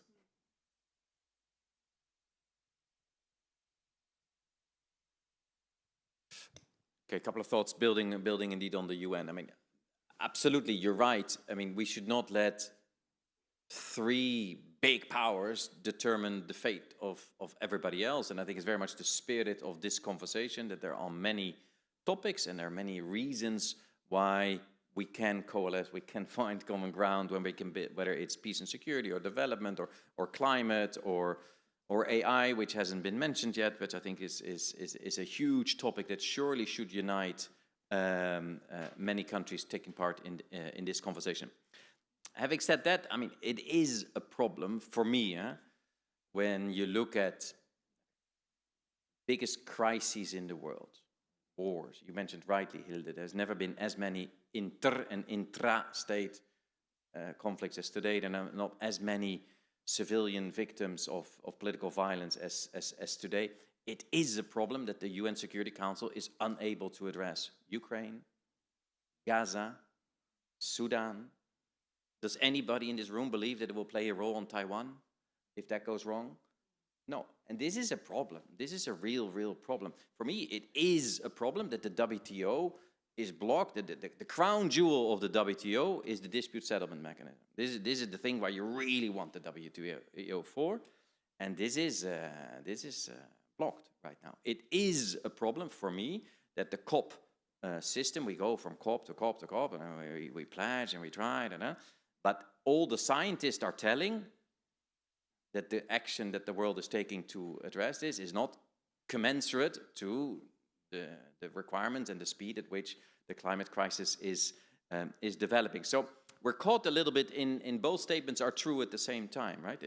We cannot be hijacked by 3, but we cannot be blind either to the fact that the classic form of multilateralism is not delivering the outputs at the scale and at the speed that they're required. So this is the space in between. No.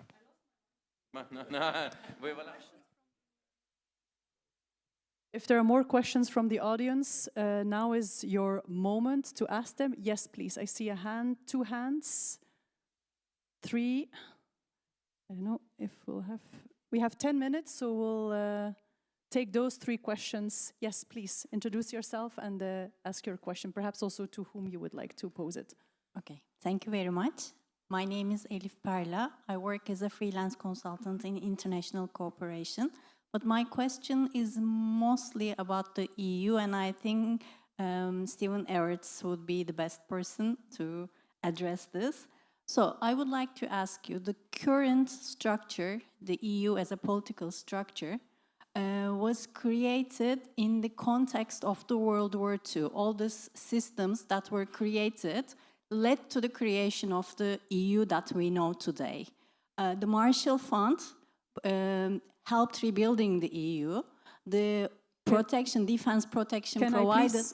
Can I please ask you to be to the point with your question, please? Okay. We only have a few minutes left, and I would like to take all 3 questions. Okay, when we see the system is changing right now, first I would like to ask, does the EU has the necessary toolbox that it can navigate this new emerging world order? Second, in this world order, do you think a more federal EU would function better or more intergovernmental EU would function better? Thank you. Thank you very much. 2 questions for Stephen. Yes, please. A familiar face. Okay. My name is Alex Vines from the European Council on Foreign Relations. And it's a question on bilateralism. There is a proliferation across Europe, the EU 27 and the Norways and UKs and others, of bilateral strategies or approaches to Africa. So the question to the panel is, what do you think is going on? Why is that happening? And what would you like to see in those strategies? For example, Malta has just completed its review. Ireland is doing one at the moment. And Iceland is going to have its first ever Africa strategy. What would you like Iceland to be doing? Thank you. Thank you very much. There was a 3rd question. Yes.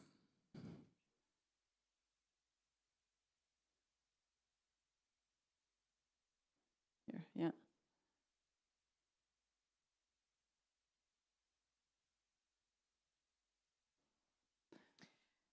Being governors, board member of ECDPM. A conference was held recently in Berlin on Sudan. And firstly, as an African, I was quite interested to know what interest the Berlin conference had in the Sudan peace. But secondly, as an African woman, we believe in the resolution adopted on women, peace and security, and the involvement of women in mediation and peace negotiations.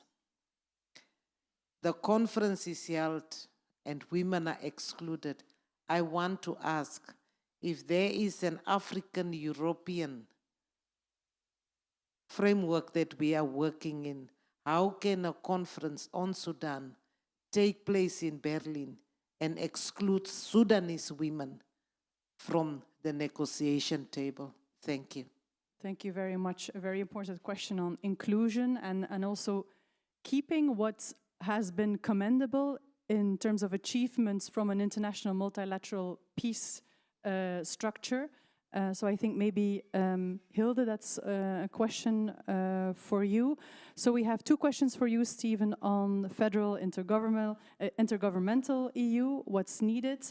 Then a question maybe for the ambassador on what Africa expects from this range of proliferation of bilateral Africa engagements and engagements, and then Hilde on the last question, but also any others. And we'll end with that. I don't know who would like to go first. Stephen? I'll go quick, and then Yes. the colleagues jump in. I started in this business living in London at the time, and I had a sort of more like a British view of EU foreign policy. So it's a matter for states, and you keep it intergovernmental, and it's different from the market. This is how I started intellectually. Yeah? But I've been now 25 plus years, and I've become a bit more federal. I think if you want something serious, if you want something to work, the parts of the European Union that work the best are done based on a community method. You have the monetary union, you have the ECB, they take care of monetary policy, if you trade policy. These areas of the EU work better than the intergovernmental part of the house. So if you want a strong EU foreign policy, I think you have to be ready to move in that direction. This is my personal view. It's not the country I know the best doesn't necessarily agree with this. Although the new government is interesting on this.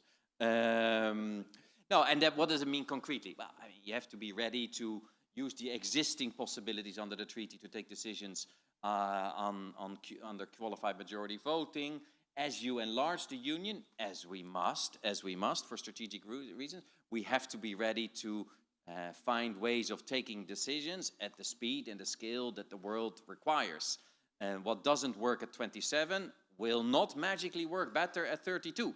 So you have to address this and go in that direction. But security and defense are not federalized yet, which is an issue or a problem.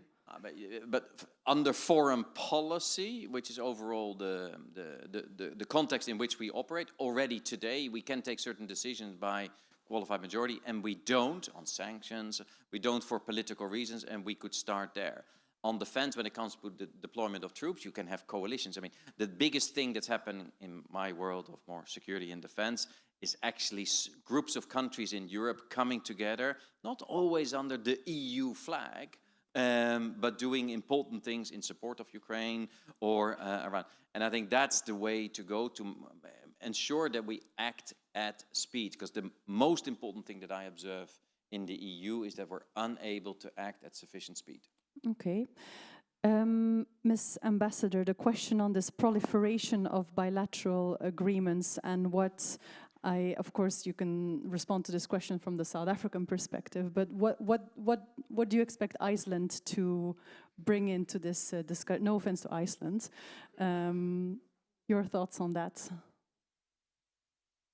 Or would you like to pass on the question?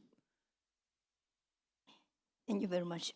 I don't know. I hope I'll be able to respond to the question, but I think we're moving from what we've been discussing about the shift toward competitive multiplex coalitions that would be issue-based, and where there would be areas of focus and therefore strengthen a partnership and developing on such helps a great deal. With the case of bilateral, engagements, I think maybe I would be speaking for some of the colleagues in the African continent that it doesn't really become very clear in terms of its approach, Europe, when it deals with Africa as a continent. Continent-wise, we have 54 countries, and those are sovereign countries.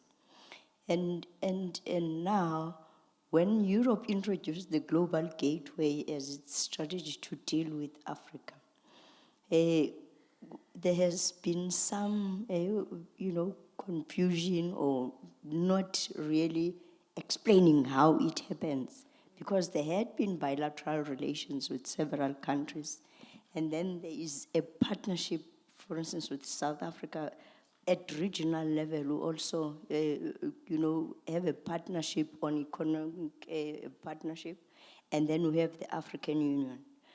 The Global Gateway strategy, then when it came up with the pronouncement of the 150 billion for Africa, it went deeper to just collect all projects that Europe had been doing in years. Others cannot be traceable today, but they then are put together to say, this is how we respond to Africa, 150 billion. And Africa has been saying, we have an agenda that we think you can assist us with, that connects region, which would make it easier for you to work with us as Africa whilst you continue with bilateral relations and have issues that you deal with.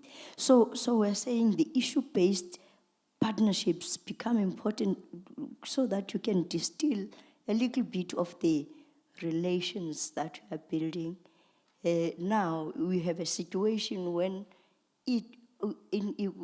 working towards summits or building up to summits, countries say, what is the global gateway? What is happening in our own countries? And then they say, no, we're not talking countries. So it becomes so evasive. But as part of South Africa, I think we have been fortunate in that we have a clear partnership with structured mechanisms and dialogues within that, where these matters get to be discussed and we agree that this is what we want and this is how Europe, what Europe wants, and therefore how can we move together. Yeah. No, you mentioned this in the break as well. This, and I think you mentioned it as well. This day-to-day, not just high-level summit, but take the time to sit together, to discuss, to go into the granularity, to find out what works in which context. It's a lot of work, but it's very needed because otherwise it leads to confusion. I know time is up for us, but just if I can take 1 minute just to say that when you look at the African landscape, it is usual, maybe it has to be worked out, but that you see the same country being part of various regional organizations, sometimes competing, sometimes maybe contradictions. But what that means is the same thing which is reflected when we come to Africa dealing with the rest of the world, because we believe that you can benefit differently from different engagement and association. Sometimes it's not really rational, but what happened here is that when you go to WTO, for example, if you reach an agreement, we have what you call the MFN clause, which means that whatever you provide someone, you have to give the same advantage to everybody. But you might be willing to just be in a specific relationship with someone or some countries and then just be able to have some specific ambitions higher than what you can give the other. I think that's what also we have to, how we also have to read those partnership we have with some selected countries, because we may be willing to be giving more to Iceland than to Norway, because we think that we have something to gain from them, which they can also provide us. And ending it, I would like to end just by recognizing, also I missed that at the beginning, that for the 40th anniversary, I was mentioning that I think somehow ECDPM guided my career. In 1996, I ended my master. Well, I should not have said that. That's a long time ago. And then I was doing my thesis on postgraduate, and the theme I chose at that time was the post-Lomé conventions. And a youngster from ECDPM in 1996, Gert Laporte and some others, wrote a paper, and what are the options? I get that something, the title was Options for ACP-EU Relations Beyond Lomé IV. And then I was in Abidjan, in Ostorm that time, and Petit Bassam, and did my thesis on that. I said, oh, quite interesting relationship, I have to dive into that. So after that, I went through different, but then to find myself now sitting to celebrate the 40th anniversary of ECDPM. So thank you for that. I don't know if it was the right thing, but at least that was the case. That's a fantastic anecdote. Thank you very much for sharing that. I do, just for the principle of it, want to give Hilde the final, because there was one more question on inclusion and Sudan. And for me, it's one of those things, I'm a big supporter of the Women, Peace and Security architecture, the resolutions. I think there's a lot that we still need to defend behind that. What do you think of the question, and what would be your response? I mean, I can guess something, but please. I think it's a crucial question, and I think you're hitting at what is not working today. I think it's absolutely that. It is the fact that the processes that are being led are being too exclusive. If we don't get these women at the table, and in some cases women have to force their seat at the table, right? And we've seen women do that successfully elsewhere. And Sudanese women have been very powerful in doing that, right? So I think there's a lot we can say in terms of the traction. There's always going to be a need for the type of really track one in a closed room, leave the leaders talking to themselves. But if these leaders are completely disconnected from what their populations need, it is never going to hold. And that is the case for women, but I would say it is even more so the case for young people, because if you look at the demographic setup of so many African countries today, 60%, sometimes even 80% are people under 25. If they don't feel that what is being discussed on their behalf is going to serve them, there's no way it's going to last, right? And that's where this issue of the transactional approach is really just not sustainable, and it's not in anybody's strategic interest. So that's what I would answer to that. Thank you. Thank you very much, Hilde. And so actually my takeaway from this panel discussion is that Issue-based coalitions are not necessarily new, but they're also coming out in the open a little bit.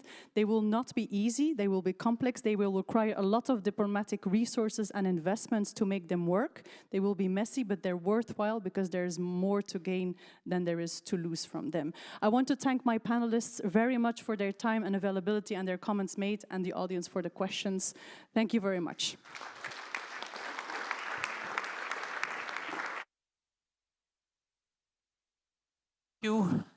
Thank you very much, Sophie. Thank you very much, panelists. And I think you can now discuss possibly issue-based coalition with a coffee in your hand. It's time for a 20-minute break. So there is coffee, tea, and some nibbles in the hall where you just entered. And try to be back here sharp in 20-25 minutes. And do not forget also to look at our expo with our publication, recent and less recent, and enjoy. And see you back here in 20.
sorry.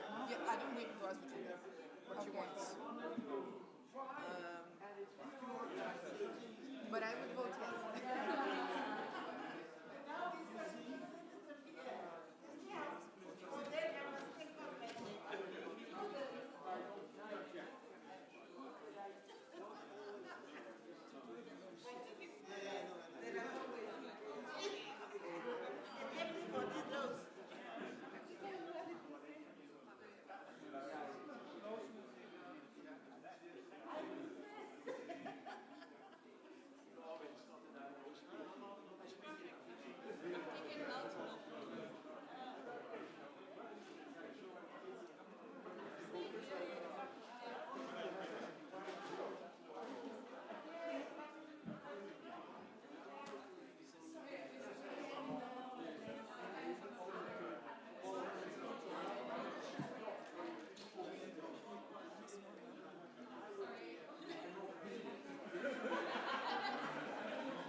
Yeah, some of the publication is not. No, yeah, some publication probably have to send to a firm, or is it done in-house? It's done in-house, but it's because it has to be easy to use, etc. Yeah. Okay, no, but great. And it's a full-time job. You're full-time with ECDPM. Yeah, so I do that, but I also do other com stuff, so I'm looking at all Yeah, but you're in the company. Yes. No, great. Yeah, because I have to keep up. Because when did you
Hello, hello, welcome back. Please take a seat.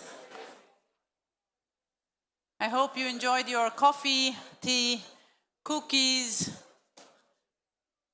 I see people still standing. Fruits, sorry, yeah, right. Strawberries. We are moving on to the second panel and moving from the geopolitics to the geoeconomic. And the second panel and the second session is Geoeconomic Realignment, Trade, Technology and Industrial Partnership. That is trying to get into some of the practical questions on how the EU can actually deepen trade and investment partnerships. So again, probably is not so much the what, but is also very much the how. And the investment partnerships in key regions, from MENA, India, Latin America, and of course, Africa. I want to welcome on stage the moderator of the second panel, Chloe Tivan, together with her panelists, Mathieu Briand, Shishir Priyadashi, Dawe Buzman, and Migle Nyarote. I hope I pronounce it. Chloe, the floor is yours.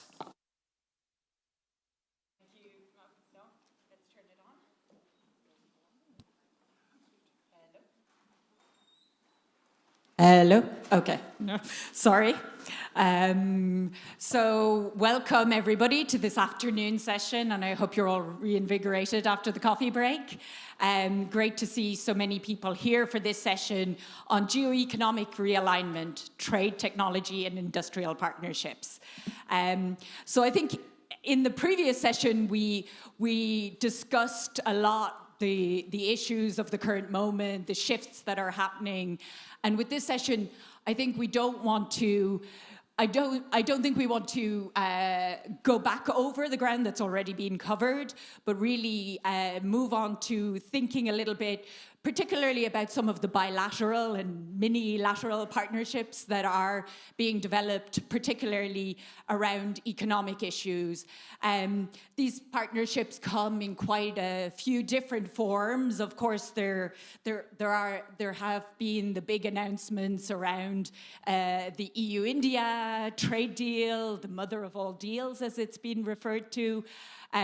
We hope to see the EU-Mercosur deal also coming to fruition soon, but also the EU-Mexico meeting recently.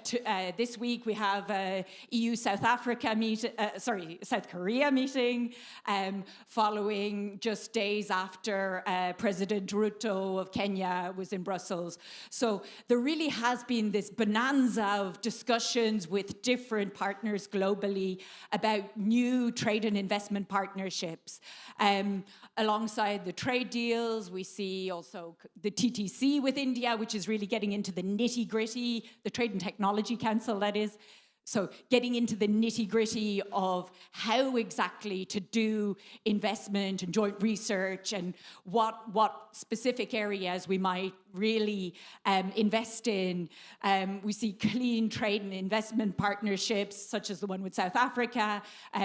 Again, trying to move into more practical partnerships around clean industrialization. There's also a profusion of digital partnerships, and of course the Global Gateway Initiative, which at ECDPM we have worked on an awful lot and have really been following as the EU kind of tries to do cooperation in a very new way, with a very strong focus on investment in infrastructure and in economic cooperation. But signing MOUs and making big announcements is one thing. It's another thing to develop real and meaningful partnerships. And doubts do remain about the ability to finalize deals, about the ability to follow through with meaningful investments, and also to move beyond lecturing partners towards really seeing partners as equals. So I also have a question for the audience, which is, do you think, and this is a yes or no question, so raise your hand if you agree, and don't raise your hand if you don't agree. So The EU is ready to break the mold and truly develop meaningful and mutually beneficial partnerships with countries across the world. Raise your hand if you agree. Okay. And if you don't agree, maybe you raise your hand. And I think we have a lot of people who are in the middle on the fence there, perhaps. The undecided.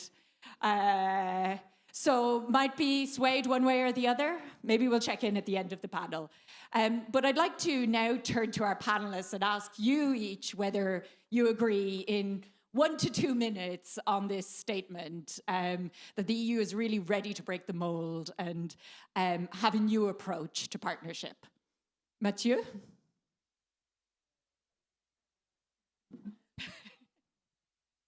Thanks, it works.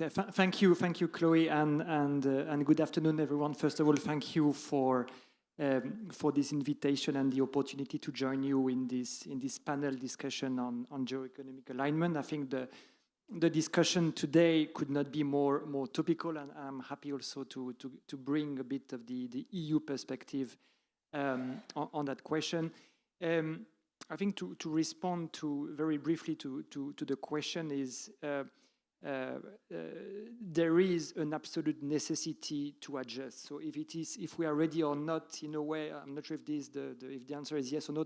It's just that we have to rethink, we have to adjust, and at a pace that we had never experienced before. So the sort of cooperative world, that order that we all had hoped for 20 years ago is being replaced by an increasingly confrontational global economy. So I think as EU we have, as much as we have been the staunchest supporter of multilateralism, of the international world order as we knew it, I think we have no choice but to adjust to this new reality, to use the leverage that we have, and I think we have many, but to use them in a way that it can also translate into influence. And I think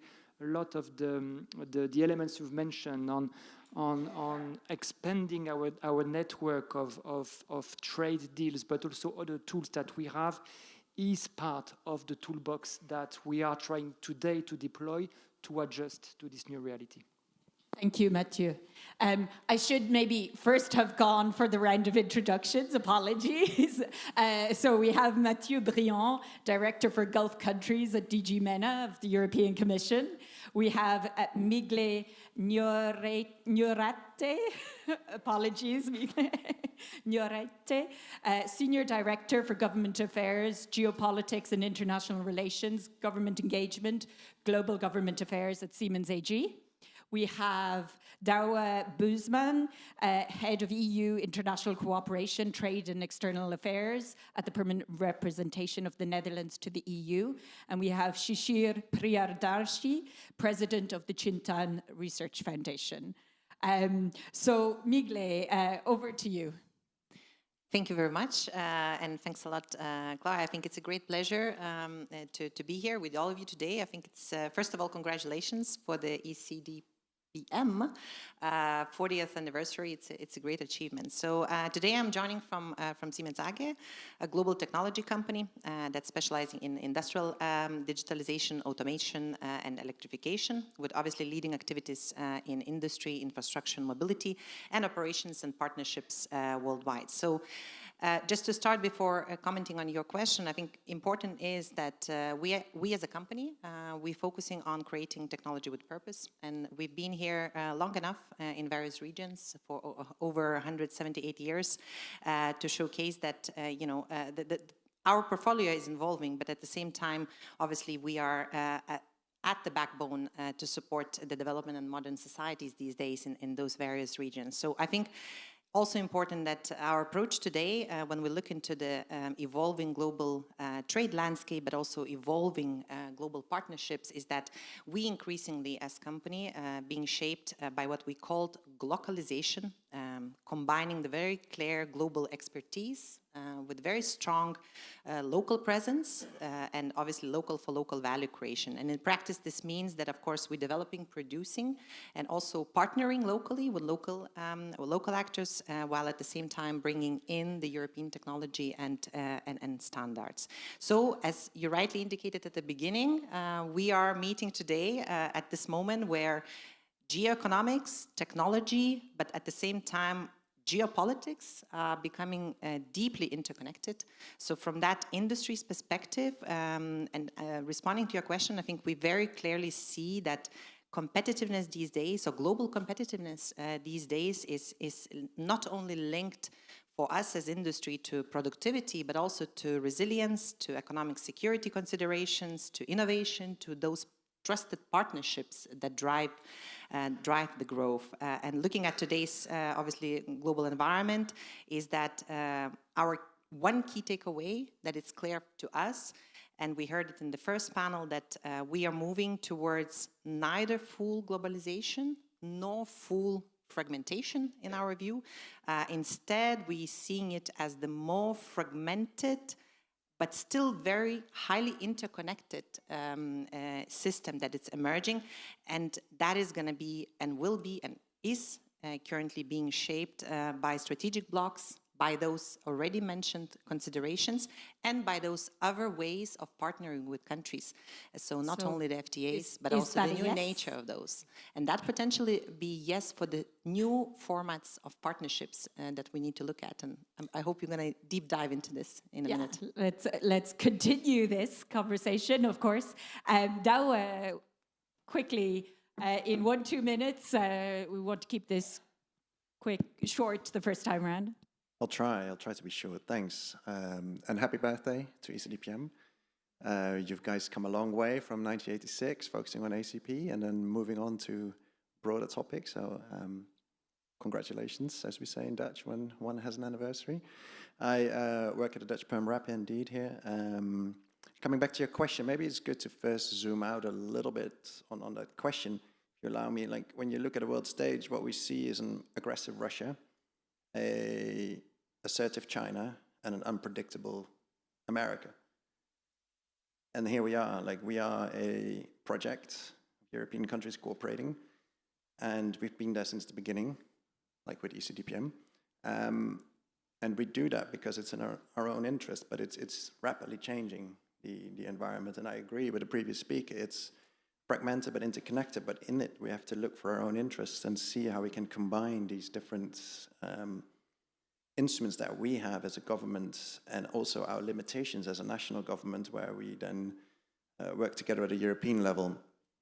But part of the answer is also that we have to look internally. We have to improve our own strength, and we shouldn't be shy. Like, we are a huge market, and it's an impressive history that how we have what we've accomplished. But we need to move on, and you know, in the Brussels bubble, we're very busy discussing the MFF, so the multi-annual framework for the next 7 years. There we need to focus on moving forward, on innovation. I think my previous speaker might agree. And look externally to partners that we need, and use the right instruments in a combination of aid, trade, diplomacy. That'll be my contribution. These are very, very diplomatic answers to the question. How about you, Shashir? What do you think? Is the EU ready to turn a new leaf, maybe looking particularly at the EU-India relationship? Answer is yes. No, but firstly, thank you. Thank you, Chloe, and thank you again to ECDPM. I'm heading a think tank which is about 2 years old, and I don't think we'll ever reach 40. But the fact is, we don't genuinely have to reach 40 to be able to do what you're doing now. We've got the tools and technology and the knowledge that you don't start from zero.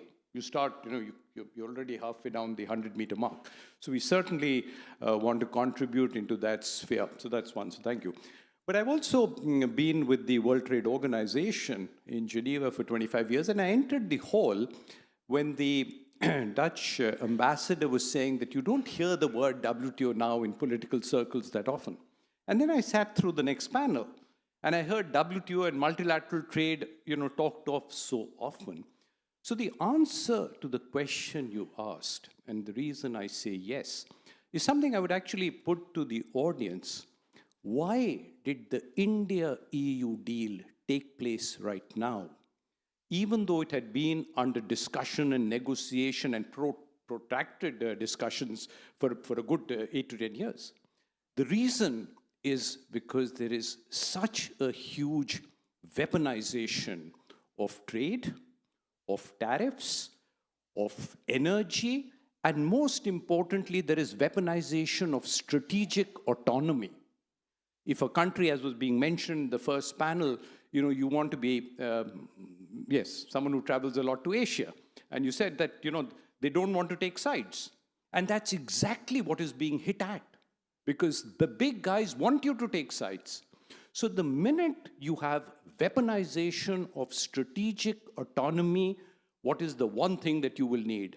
You will need trusted partners. And I think that is what EU sees, that is what I think India sees, and that is what a lot of other countries sees. So you will certainly have now a period when the mold will be broken, when the traditional ways of what you wanted to see an FTA will no longer totally exist, when red lines of other trading partners will be recognized because you want trusted partners. This is a very good point, and it reminds me of when I was in India last year, and Foreign Minister Jaishankar gave a speech where he invited Europe to think of itself as a pole in the world. And since then, I think the EU-India relationship has certainly seen this kind of growing, a growing eye to eye on many issues, although there are still, of course, challenges. But Mathieu, turning to you, over the course of your career in Brussels, you've worked in many posts, but that have looked at many geographies, including supporting HRVP Borrell as deputy head of Africa, the EAS, and many other roles. And now you're working as director for the Gulf region at DG MENA. So I guess you've seen partnerships from many different angles. How is the EU now seeking to strategically position Europe as a partner for really reliable and valuable relationships with partners around the world?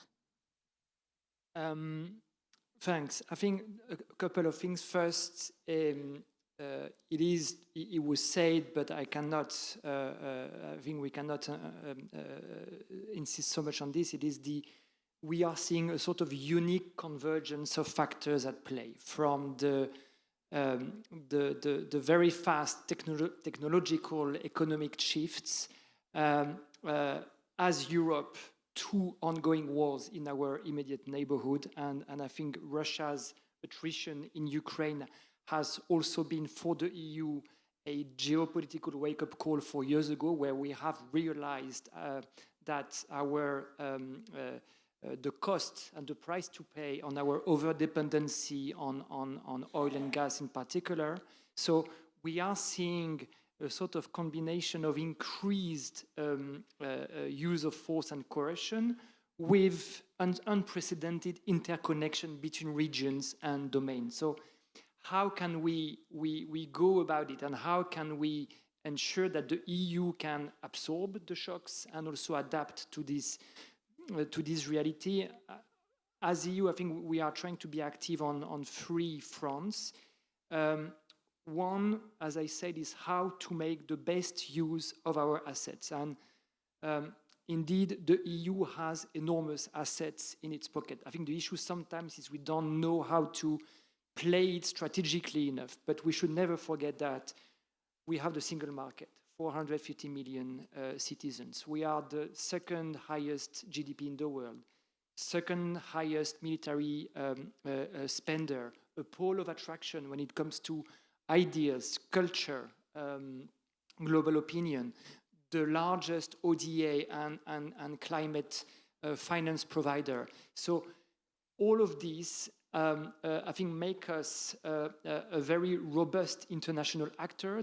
The challenge for us is how to translate this into concrete influence. And for this, it requires certainly a number of even, I would say, like shifts in the mindset. That is doubling down on, for example, on these new areas that we see emerging. That is why the Commission has been so mobilized on the security and defense files over the past 5 years. The next MFF, because we will need to put our money where our mouth is. But it also goes with using, as I said, those assets with more agility. The coherence of our policy. Sometimes we have we are very active in various sectors. It is difficult to sometimes bring coherence to what we do at the level of the EU and the member states. So continuing to engage closely with the member states is our number one, I think, asset, because when we act together, we are, I think, a very robust and strong actor. That brings me, and I think it is at the heart of the discussion on competitiveness. I think this Commission under President von der Leyen has put the emphasis on competitiveness because economics has become the central element of power in today's world. So we must continue to de-risk in areas where we are most sensitive. Second, it was said before, the pivot to partners and diversification. Yes, we have been concluding a number of important trade deals over the past years, from India to the Mercosur. You mentioned the EU-South Korea summit this week, and these are having essential contribution to this overall effort. It is not limited to trade deals. I think we're also active in areas that are crucial to EU competitiveness over the longer run, when we conclude agreements on critical raw material, when we conclude more security and defense partnership with key strategic partners. And we must be able really, and I think that is the point here, to use our geoeconomic weight to our advantage, and this is only how we can find our place in today's global economy. Thank you very much. I guess this very nicely ties in some of the domestic conversations that are happening in Europe around this moment of political and geopolitical and geoeconomic realignment, but also ties it to the outside and to the element of partnerships. Maybe Shishir, I'd like to turn to you next in terms of how is India viewing this moment, and how does the EU or the India-EU partnership then come into the way that India is viewing this current moment? In your question, thanks, Chloe, again. You used the current moment phrase twice. And I think we need to, again, step back for a minute to see what is this current moment. The current moment really is signified by the fact that globalization is completely being rewired. You know, and I quote WTO, but you can look at any other multilateral body. The reason that WTO was set up, the reason that it succeeded was it created dependencies. You could export what you produced most efficiently and imported what others produced most efficiently. And it was felt as more and more issues were added into the WTO, that if you could give in one area, you could get in another area. So it was felt like this would be a phenomenally good way to give and take across areas. But if that entire globalization is being rewired, and I like what you said, I may not pronounce it right, globalization, it's probably a new way of looking at globalization. And I think this is the point that these two big, let's say, countries stroke regions need each other. 2 billion population. That's what, that's why it was called the mother of all deals. But a mother of all deals, Chloe, will remain on paper. We pat ourselves on the back, just like we did in the WTO when we launched the Doha Development Round. We all patted ourselves in the back. Hey guys, we are holding up the flag for developing countries. What did we deliver in 20 years? Nothing. Likewise, if the FTA signing is not enough to pat ourselves on the back, the implementation of every FTA is what really counts. And I think perhaps, I know right now everyone's going over the commas and full stops and the 1,000-page document, but until and unless we are all, and think tanks like you and us on both sides of this, do not focus 100% when you talk of partnerships on the implementation, we'll be doing a disservice to what our mandate is. But if we can cross that barrier, if we can touch upon the kind of hurdles that industry on both sides face, the kind of issues that investors in Europe would face, let's say in India, or Indian companies would face in EU, and we are willing to look at them with a very honest approach. We interacted a lot with Indian industry. I'm going to give you just one example. Before the signing of the India-EU FTA, and we worked very closely with Ambassador Harvey, the EU ambassador in Delhi, and he wanted us to just check, what does Indian industry feel about CBAM? Because the government obviously was opposing it, well, say, expressing concerns about it. We went around, we asked Indian industry. What was the answer? We have no problem with CBAM, provided two very important things. One, it must be a level playing field. You can't have free allowances being pushed for by certain countries in the European Union and saying prolong them, while yet asking, others to follow the CBAM. This was one thing that came out very strongly. The other thing that came out was have certain CBAM standards, but then don't change the goalpost. If that is what you want us to fulfill, we'll do it. So there will be differences of perception, there will be differences of the way we approach it, but trust me, I very, very strongly feel no opportunity could have been as good as now. The headwinds that both EU and India faced have actually turned into an advantage.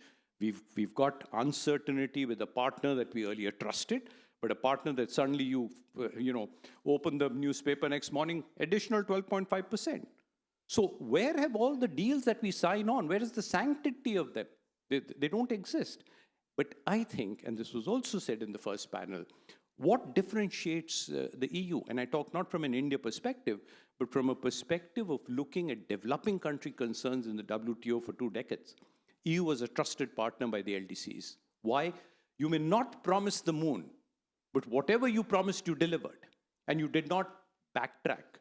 And I think that's exactly the reason we must not let this opportunity go by. That's a great point, and I think at ECDPM we've been working quite a lot as over the past year and a half on the TTC and on what also can be concretely done in order to make the partnership more meaningful, in order to increase the bilateral investments, the bilateral opportunities for research and development. And we had a great panel not long ago where I didn't know how exciting the steel industry was and how fascinating this question of decarbonizing the steel industry could be, tying into the question of CBAM and the measures that can be taken bilaterally to make CBAM, less of an issue by really constructively approaching the question. But I'll leave that to my colleagues, Purva Karkare and Alfonso Medinilla, who've been looking into that question to follow up later. But Migle, the current geoeconomic moment maybe is, it is a moment of both opportunity and challenge, particularly, I think, for a company like Siemens AG, which is very much at the heart of this competitiveness debate, particularly in the past couple of weeks for anyone else who's following the AI debate in the room. But what do you see as being some of these major opportunities and challenges from the private sector perspective? Sure, thank you very much. And I reflected on the previous speakers. I know there's a lot of football fans in the room, and we always say that we know that the winning tactic in the first half isn't always enough to secure the victory in the second.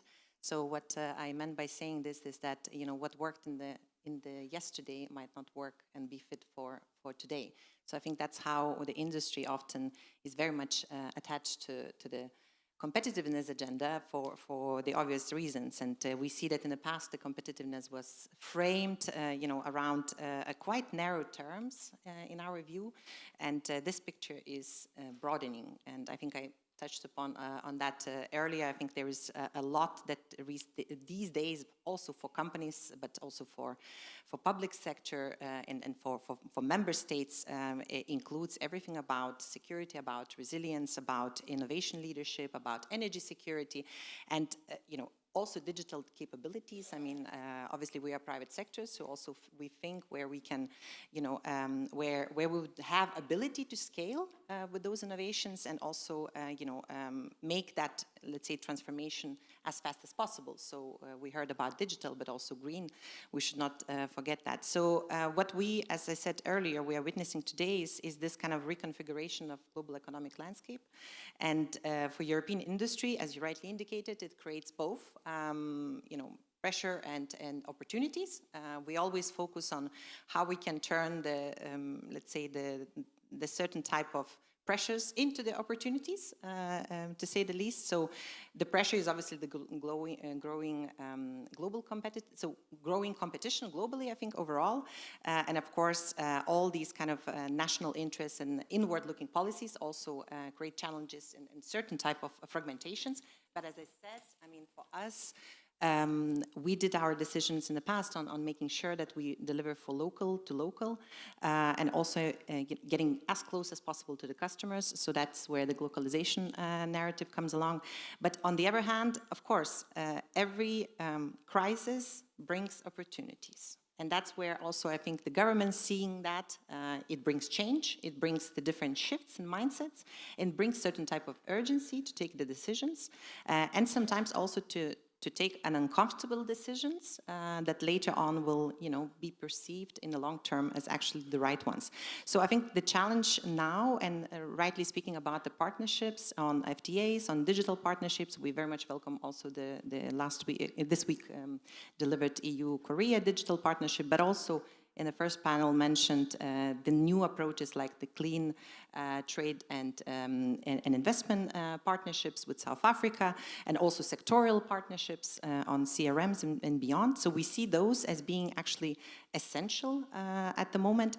So from industry perspective, coming back to the point, is that now we want those agreements to actually deliver certain type of tangible results for the industry. So we welcome the EU-India. I mean, Siemens has been in India for many years, and we see high potential for both upskilling the talent. So we also have our hubs in various regions in India where we're actually developing the talent for our own needs in the future, at the same time for local needs, for made India for India. Same goes around the globe in Southeast Asia and beyond. Yes, industrial AI is a good example as well, because those type of new technologies deliver the opportunities, but also they are embedded these days into these new ways of formulating the trusted relationship with nations, right? So sectoral agreements are one of the examples, but also discussions and platforms like the Trade and Technology Councils, where we have specific platforms for private and public sector to engage, are actually at the center, where we believe from industry perspective it should be more of those to bring together both the governments, the private sector, the civil society organizations, and bring that actually outcomes that we all need. So I think yes, EU partnership agenda is evolving, but there are many more that needs to come in the future. Definitely couldn't agree more on this point, particularly on I think the pace of partnership development is going so quickly that maybe the fora for civil society, for business to engage, it's still kind of maybe has to catch up with where the conversations are to some extent. But I do think that this will be the essence of delivering on the partnerships, as Shishir kind of pointed out, that having a deal is one thing, but being able to actually engage and follow up is another. Maybe Douwe, coming to you, clearly the Netherlands is one of maybe Europe's first technology hub in many ways, or it certainly is at the heart of many of these conversations. But this current moment, again, there are real opportunities for a country like the Netherlands, but also immense challenges. But the Netherlands is also very much a European country and at the heart of the current discussions in terms of how we move forward in this current moment. So how does the EU, how is the Netherlands kind of engaging with the EU around these new partnerships, and how would you hope to see these conversations moving forward? Thanks, Chloe. Yes, yeah, it was great that you label the Netherlands as the technology hub of Europe. I live there, so I might be biased as well. No, it's indeed, there's plenty of European countries that have real technological hubs, but the Netherlands is definitely one of them. Netherlands is also one of the most open economies. So we also have stuff to lose if we start to close up more. So hence we need more partnerships, including with India. The Port of Rotterdam is the largest of Europe. 20 years ago, it was the largest of the world. Not anymore, but it's still. We know the importance of trade as an engine for development.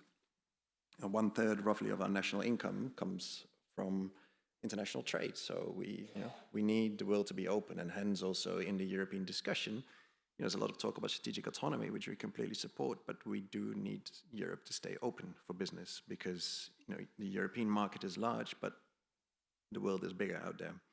And also, if you actually look at geography, geography does matter. If you look at trade, if you see the amount of trade that the Netherlands has with Belgium or with Germany, like the trade relation between Netherlands and Germany, I think is the second largest in the world after the US and Canada, not taking the current situations into consideration. So geography does matter, and that's also a plea. Yes, we need all this partnership abroad, but we also need to improve internally inside the EU how we can, even we need more barriers to be taken away internally and externally. And we need to work together as an EU because we need to get stuff done. Like Matteo had a beautiful summary of all the things that we at the EU, we shouldn't be shy as the EU. We have a lot to offer to ourselves and to the world. And hence, we need to reduce our economic dependencies on energy, critical raw materials, and certain tech. Yes, it's a clear fact that we need to move on that. We need a stronger industrial and defense base in Europe. It's clear that also needs to be reflected in new MFF. We need to move forward, and we need to diversify our trade and investment partners. And that's something that, that was evident from the start. And the EU is in the previous panel was said the EU does certain things best, and trade is one of them. Stephen Evans had it right, and we've actually done quite a good job in the last couple of years. We signed a lot of deals in a short period of time in a difficult geoeconomic era. And now indeed, let's implement them, because now it needs to start flowing. And there's all kind of reasons, valid reasons in particular countries why it would be delayed, etc. But the overall aim is clear, and there's a dot on the horizon. We need to diversify our trade partners and implement them. And that's, historically, we've taken a long time to negotiate them, and actually in the last couple of years, we've sped up a few. It's also fair to say that we are delivering, and now we need to implement. I can go on and make a later. Maybe can we come back in a second, Sure. right? Because I think this is a perfect segue to what I'd like to ask Shishir now, which is this question of implementation. What do you see as really the concrete mechanisms or policy instruments that can really move the EU-India partnership forward and make this trade deal meaningful? Thanks. I thought I would get a little break. No, just joking. Look, if you want to make the implementation of the India-EU FTA effective, then let's try and identify, and this is just this is more for a non-exhaustive list, and as you're coming for an event like this, you reflect, you talk to colleagues who are working more on this. We identified 4 factors on the European side and 4 factors on the India side that we must look at. But this was looking perhaps what we felt was some of the India perspective. What are some of the gaps or the concerns as far as EU is concerned, and what are some of the advantages that India can offer in the context of those concerns? And most of them have been mentioned. You've got competitiveness concerns as far as EU is concerned. You've got somewhat aging demography. You certainly have energy costs as a concern, including energy transition costs and supply chain vulnerabilities. On the Indian side, you certainly have demand as a positive, you have talent, you have scale, and you have long-term growth. And when we put these 4, sometimes it's easy when you're sitting and you're tired and you've had too much coffee with teams. That sounds like, sorry, just a moment. That sounds like all of the negatives are on the European side and all of the positives are on the Indian side. No, absolutely not. And I would similarly do an exercise from the European side.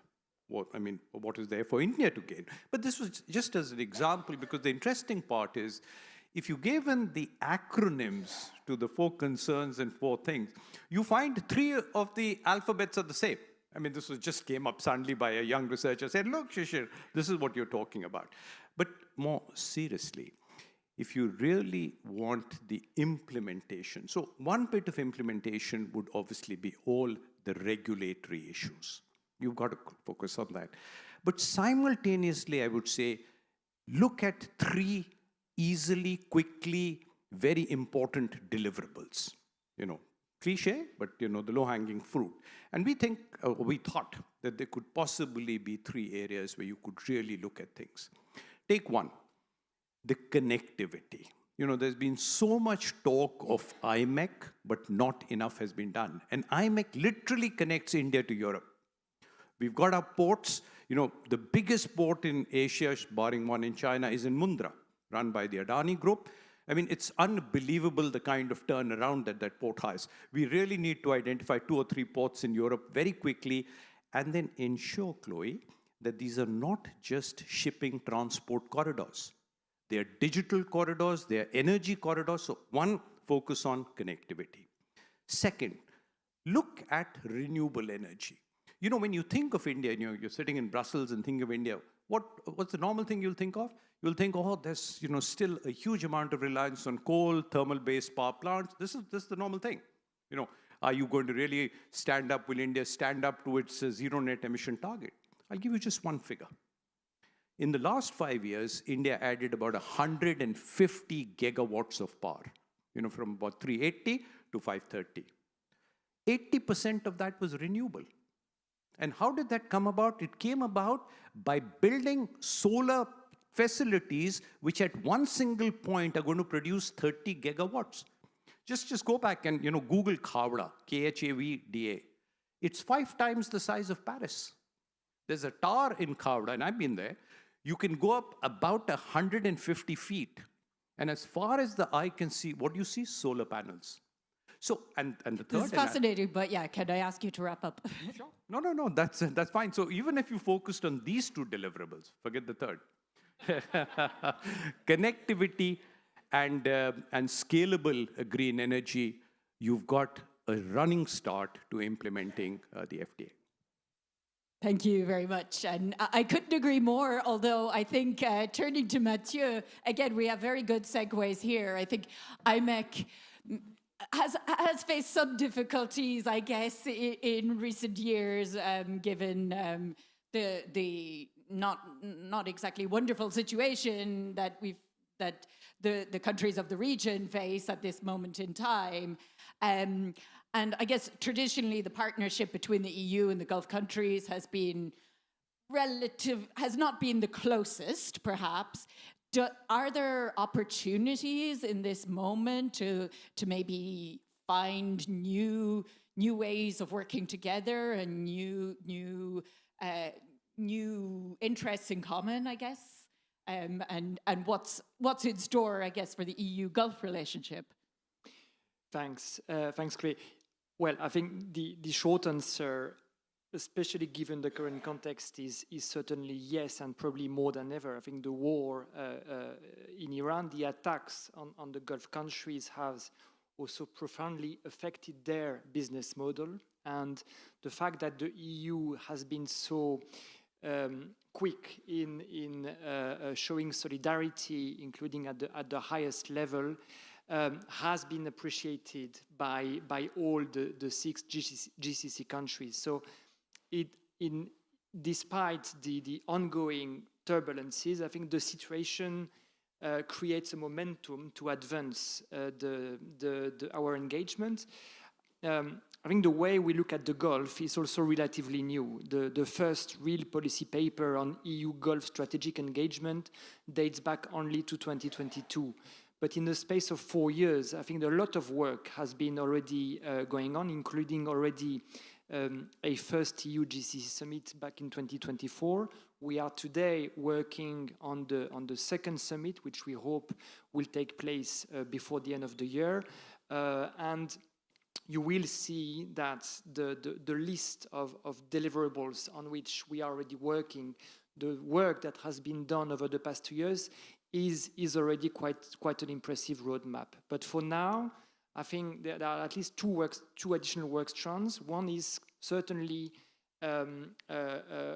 working on areas where the war has exposed their vulnerabilities. And I think the issues like security and defense, connectivity, as Shishir mentioned, have also come to the forefront. So it is an opportunity for us, especially when it comes to connectivity, to continue to work on the diversification of trade, of supply routes, to ensure that the flow of goods continues and is not hindered when the choke points in the Strait of Hormuz, in the Bab el-Mandeb, continue to be or are taken hostage by hostile forces. So IMEC, yes, is a very relevant platform for continuous engagement, despite the geopolitical difficulties that we continue to see. But we also look at IMEC as a network of corridors, and we see the interest by other countries in the region. And the second work strand, very rapidly, is we should not lose sight of the longer term and the goals and objectives that we have. Our interest is to strengthen relations with the Gulf countries. They look at us because they are also going through enormous and profound changes. Look at the past decade, how they are also trying to transition away from heavy reliance on oil to diversification of their economy and of their societies. And at the same time, as EU, we also need to engage with the Gulf countries in terms of our economic security, our own diversification, our green transition. So there is a convergence of interest that now translates into discussions we are having with the Gulf countries on discussing strategic partnership agreements with all 6 GCC countries. This come in addition to the regional layer, which we have with the GCC, where the talks on the EU-GCC free trade agreement have been is one of those that have been really taking such a long time, but we also see that the conjunction of the summit, the current geopolitical context maybe creates this momentum to advance in our engagements with them. Thank you. Thank you. So I guess this point about like how the EU will advance its partnerships with different geographies around the world, again and again in the conversations at the moment, the private sector is kind of front and center in terms of the opportunities that exist. It will depend on European companies investing, trading, partnering with these countries. So could you maybe talk a little bit about, where you see really strategic opportunities and what the EU needs to do specifically to ease the flow of investments and trade with some of these regions, maybe with specific examples? Sure. First of all, thanks a lot, because at the end of the day, governments sign the agreements, but businesses trade, and they actually the ones that are actually implementing those. So that's a very important point. At the end of the day, that's why we welcome so much the progression of the FTA's agenda, but also overall, as mentioned earlier, different formats of partnerships. So I think, yes, from industry perspective, the focus should be now on implementation, and I think Europe, and to Mathieu's point earlier, did a lot of various very valuable strategies, initiatives, also partnerships, but also some sort of setups where industry was involved. But the key question now is how to translate those in kind of concrete investments into very clear industrial deployments and also scalable projects on the ground. So maybe I will focus, given the time limitations, on 5 areas, not elaborating, and I'm happy to pick up the conversations later. So first, I think financing and de-risking tools are essential. We talked about large-scale infrastructure projects, and we all know that whether we talk about energy transition or we talk about industrial modernization projects, requires a very long investment horizons, and obviously, often they are operated in very complex environments. Second, clearly from especially private sector side, is speed and predictability. I think that's part of where the key competitiveness factors lie, and I think we all agree pretty much in this panel that we all understand that not only companies, but these days also governments are operating in a very fast-moving global environment. So these investment decisions also will not depend only on quality of the frameworks that the governments deliver, but also on the how quickly and predictably they could be implemented. Third, clearly the trade policy should increasingly support the broader industrial ecosystems. And I think that's where we talked about triangle, in the sense that the interested governments, in this case, for example, EU, interests should be matching the partner countries' interests and also the industry's interests. At the end of the day, we're going to be all tight in this triangle element, which should be defined from the beginning. Fourth point that I want to make is about that Europe should continue investing in trusted technology ecosystems. So I think we touched upon connectivity, but it's also, connectivity comes also with the infrastructure, both hard and soft core. So that's, for these kind of competitiveness drivers, we need also linking it to the overall interests of economic security, but also particularly for the critical infrastructure and secure connectivity, that's crucial. And 5th point is the successful partnerships, and we heard about it in the first panel, must create the mutual value. We definitely operating in a very different environment, but at the same time, the way we engage with trusted partners also evolving. So we as Siemens also supporting very much EU's initiative on Global Gateway.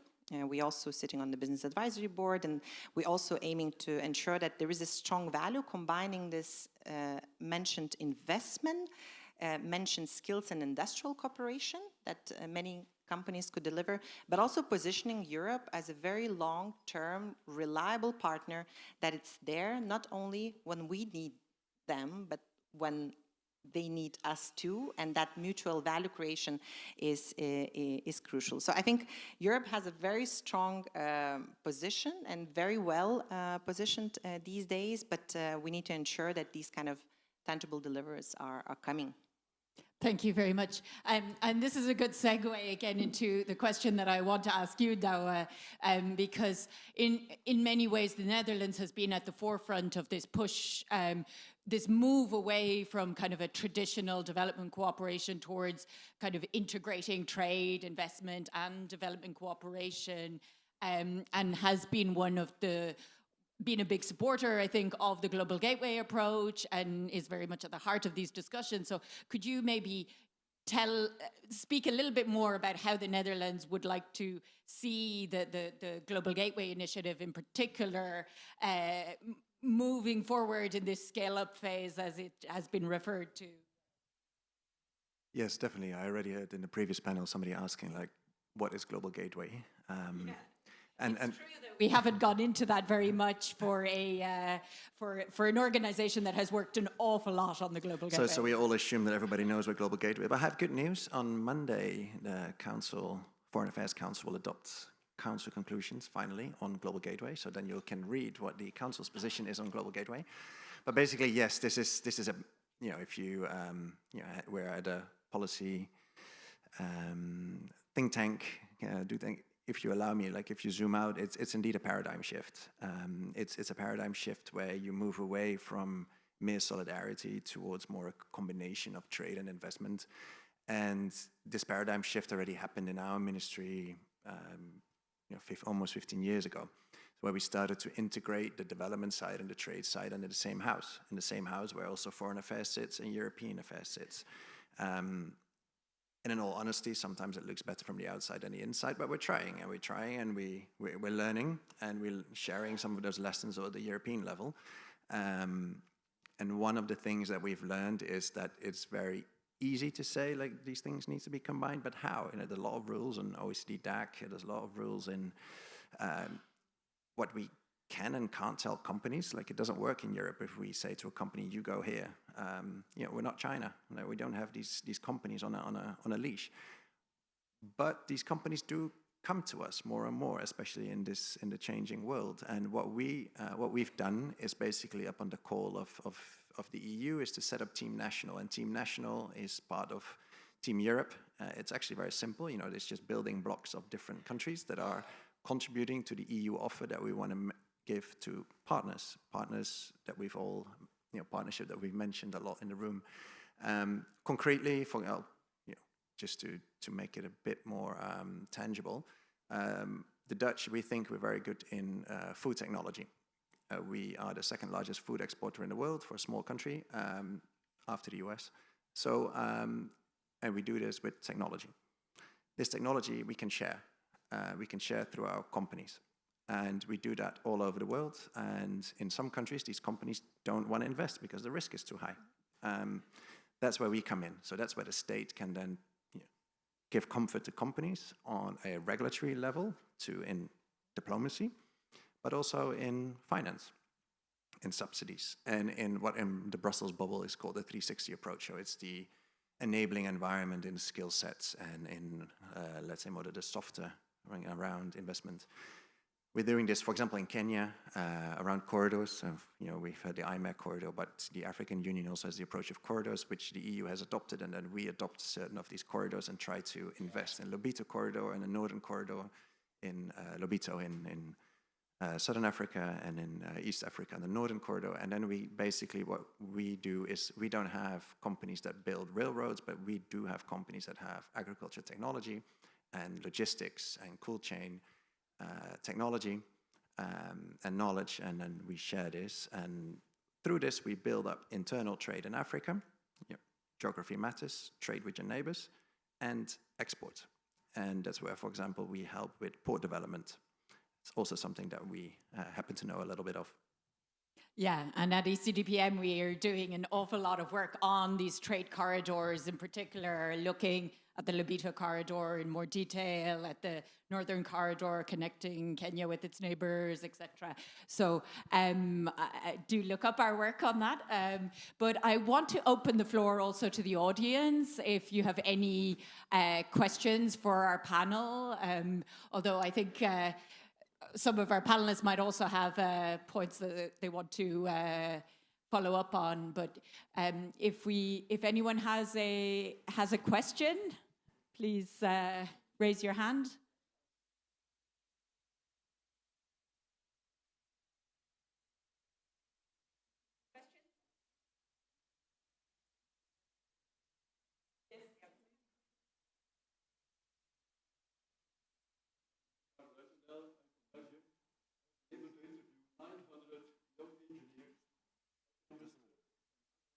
This microphone doesn't work.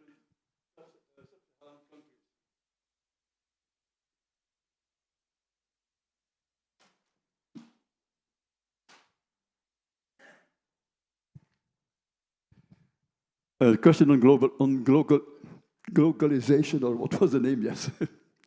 I've been able to interview over 900 young engineers, agronomists, economists in 7 different sub-Saharan countries over the last 15 years. 3-4 years after their graduation, I have seen them back. 80% of them are still looking for a job. And their dream is sort of globalization.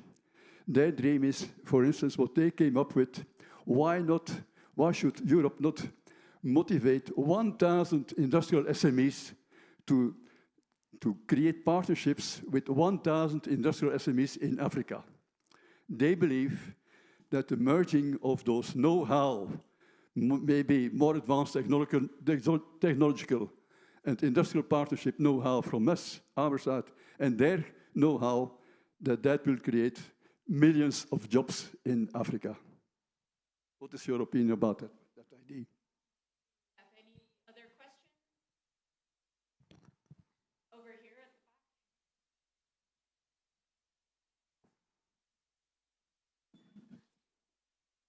the back. Hi, my name is Caroline Hickson. I'm now an independent consultant, but I have a background in sexual and reproductive health and rights. And I'm very glad that you mentioned the 360, because it's been a wonderful afternoon, but I have missed human rights in the discussion.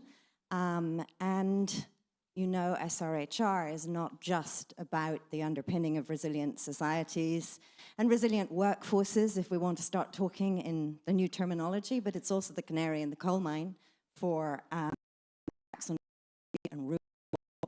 and I'm just wondering, you know, how can we make sure that the 360 is really fully a 360 and that it does address the human rights issues that are absolutely vital to make sure that this new paradigm works, that any paradigm works? Thank you. Good question. Maybe Mathieu, over to you, because I think this is one of the big issues clearly in EU-Gulf relations that has always been a sticking point. Thank you. Yes, I mean on the issue of human rights, rule of law, I think first and as EU, I think we remain, I think, the staunchest supporter of human rights, of the rule of law in any engagement that we have with international partner. There is a part that concerns the respect for IHL and the rule of law framework. This is the case now when we negotiate or when we are offering to negotiate the strategic partnership agreement with the Gulf countries. We know that it is a discussion that is not always easy with those partners. They are not the only one. With those, it is difficult. Going also to the question, the first question, the same issue would also arise with Africa, but it is part of the conversation. I think as EU, I should have mentioned it also, or I think Miguel raised it, the issue of resilience is also for us, rule of law, human rights is part of our resilience, is part, I think, really of what we are, what we stand for, and what also makes us this reliable partner, this predictable partner. I think we should never, in this time of geopolitical turbulences, the very word predictable, reliable, I think brings a completely new dimension to it. So yes, human rights continue to form part of our engagement with those countries. We need to see it in a dynamic way, because we cannot expect the same level of commitment from them, and it has to be tailor-made. We need to talk to each country and really take it as a package, because our offer is not just limited to this. Our offer, I think that's what this panel also has shown, is very large and encompassing. But continuing to insist on the human rights dimension for us is also part of strengthening our resilience, but also ultimately the resilience of the partner countries we are engaging with. Shishir, would you Does work? No, it is. I'm just wondering from, the partner country perspective, if you'd like to come in on this point about the EU, the way the EU brings in human rights to the conversations. And this is something that the EU has also been criticized for from the perspective of many partner countries. I think certainly in the EU-India relationship, there has been an element of, you don't talk about our domestic situation, we won't talk about yours. So I would be interested to get your perspective in terms of should the EU be engaging on this? Look, I'm a retired bureaucrat, not a politician, but I'd love to answer that. In a way, one of the 4 points I wanted to mention of the huge advantages India has in the India-EU FTA. That was amiss in my earlier response. Access to the largest integrated market, access to technology, access to the very important alternate source of investment as compared to the secondary US market, but above all, the learnings from the European Union on infrastructure development, on urbanization, or management of urbanization, and third, I'd put was institutions. Look, things are sensitive, but I think it's often the way it is conveyed that is far more important. Not indicating what a concern would be something I would not say. Every country, every partner, if you want to talk about it, you should not be hesitating to say it. It can be done subtly, it can be done diplomatically, it can be done privately. Not taking up the newspaper front line and saying, this is what's going wrong in your country, or this is complete right in my country. So, answer to you is certainly, because there is only learning. No matter at what level we are, can we not improve? India may feel, yes, our democratic issues are fantastic. We have this amazing, election change which can happen no matter how many years a party has been in power. But yeah, there are learnings. But learnings have to be both ways. Dawa, maybe you want to come in on this, but I also wondered about the question on SMEs. I think in our engagements with member states, we've heard a lot of the member states raising the concern that the Global Gateway is not involving SMEs, which are 99% of companies within the EU. They might not represent 99% of the economic weight, but I think this is a real concern that member states have been raising. So maybe you might address this question of how the Global Gateway might engage SMEs going forward. Yes, no, SMEs are, is it working? Yeah, SMEs are a backbone of any economy anywhere in the world because, we would all like to have a Siemens within our borders, but in the end, the vast majority of people work at SMEs, so it's not any different in Europe than in Africa. Then SMEs, regard to Global Gateway, yes, of course, it's a priority, but in terms of how to get things done. I don't know if all of you work in Brussels, but if I were an SME, I wouldn't first say I want to be part of the Global Gateway because you need money, time, and patience if you want to work with the EU. So my advice is pick your battles. If you are an SME and you have 3 employees, are you really gonna go around figuring out if MENA does only this part of the world, IMPA does that part of the world, NS does this part of the world? My advice would be tag along with a bigger company. Go and talk to Siemens. Siemens works with plenty of SMEs, and plenty of SMEs can work in a slipstream with Siemens. Siemens would love to work with any European SME, I think, and they will take them along. That being said, there's always niches that for certain SMEs, especially more on the tech side, fair enough, then jump in. But overall, I would also be. My advice sometimes when SMEs come to our mission is do you know what you're up for? Being led on digital policy at ECDPM for the last 5 years, I do think that we really need to think about SMEs more because when it comes to the digital economy in particular, yes, we have a few big players, but the vast, vast majority of European companies there are SMEs. And I think the Europeans can bring forward, a different model on that, in that regard.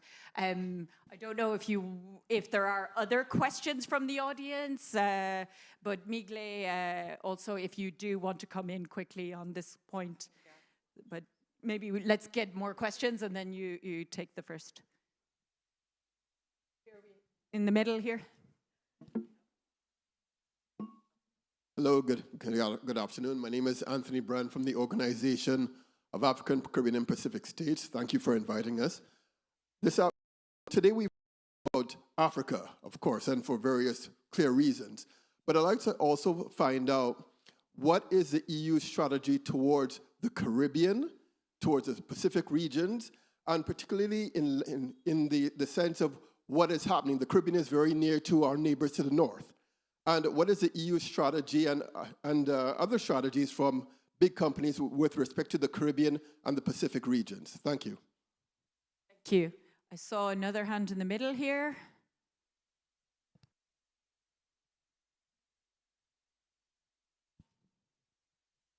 Sorry, it's me again, Bart Fontaine, independent consultant. I would just make a short follow-up question is, how can the EU now, we talk about agility, but how can it lower the barriers? Because as Mr. Buseman says, go in the slipstream of a big company because they can do it. But does that mean something? That means that actually SMEs cannot really, and it's not only SMEs, it's any type of organization that doesn't have the body to deal with the EU, it cannot. And that's where you have also a democratic deficit at some point. So I was wondering, are there already mechanisms in place or ideas how to lower all these barriers? Thank you. Thank you. Are there any last questions? It's the last opportunity. There's one more question here.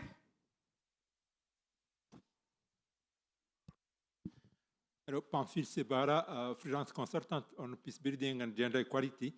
How do you create a neighboring environment for trade and investment in fragile and conflict-affected cities?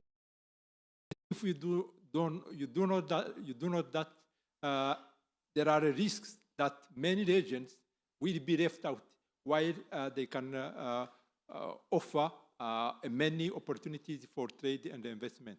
Thank you. So, Migle, do you have anything to say maybe on the Caribbean, Pacific, fragile? Yes, so I have a couple of maybe reflection very quickly. So first of all, I think there was a question and I wrote it down about engineering and talents from the gentleman, I think on the third or the fourth line. So, I mean, there are many examples. Of course, you know, company as Siemens is not the only European company operating in Africa. So I just wrote it down that, yes, I mean, Africa's capacity building initiatives that Siemens also connected, also providing a lot of these integrated engineering capabilities and industrial automation trainings on the ground. We actually ran quite a few of those, including in Nigeria, Ivory Coast, Ghana, Senegal, Tanzania, Kenya, South Africa, and beyond. This is not limited to. So it's also about the fact that whenever there is through the Global Gateway, many discussions is talk about talents and talk about skills and talk about this local capabilities on the ground, because at the end of the day, once those centers are built and once those projects are in there, there's going to be the local communities working in there. So I think that's one example. Happy to also discuss it offline on that. Another thing was a little bit saying that yes, big companies, resources, and the rest. Actually, interestingly enough, we are also part of the subgroups, and I'm myself present in a digital subgroup of Global Gateway. One of the most active representatives there is the SME Alliance. And one of the elements that we were discussing there, not why there are no more SMEs, because we actually, exactly to the point that Dawa mentioned, we work with a lot of SMEs. They're part of our ecosystem, and they're part of the also local ecosystem on the ground. They're very vocal in those working level discussions. So again, happy to discuss. Yes, there might be some bureaucracy elements, there might be some simplification elements of the communication channels required. Nevertheless, there are quite some voices, and I could only witness that because I'm sitting in some of those discussions with SMEs. And point overall, it's on the Global Gateway point, because it was mentioned also earlier, Siemens. So first of all, we not only can bring through this Global Gateway initiatives the resilient infrastructure systems, but we also talk about the fact that we are acting as a global partner on the ground there. We've been there in some of those regions for quite some time, and we have all our footprints and connections on the ground, where we can actually facilitate those dialogues jointly with both Team Europe approach and not only company on its own, so local for local. And final point was there, yes, so I think the important role that industry plays is not about just delivering the projects and just delivering the projects on the ground, but also designing most of these solutions that are actually scalable, bankable, and foreseeable with all this integration of the actors that we are looking at. Thank you. Now, we only have 5 minutes left, so if we could keep I'll keep it short. It's just 2 questions we're not answered yet on the Caribbean. We're actually a Caribbean country. The Kingdom of the Netherlands is a Caribbean country, so we always work in the Caribbean, and we always support in the Caribbean. And there's actually, on the EU level, there's 2 instruments. There's the DOAC for the overseas countries and territories. And inside Global Europe, we obviously have the Caribbean and Latin America and the Pacific as a priority. So you always find us on your side to work in the Caribbean. Then on the question on fragile states, what do we do? You know, part of this paradigm shift, some people are afraid that we don't have any focus anymore on fragile countries and fragile context. I really tend to dispute that, because it's in the EU's interest to work in fragile states. Because, you know, your insecurity, if not your insecurity, but the insecurity in the ring around Europe is an EU interest. So no matter where you stand on the political spectrum, we would always have an interest. And how difficult it is, we see in the Sahel, like we see how difficult it is for the EU to engage in the Sahel.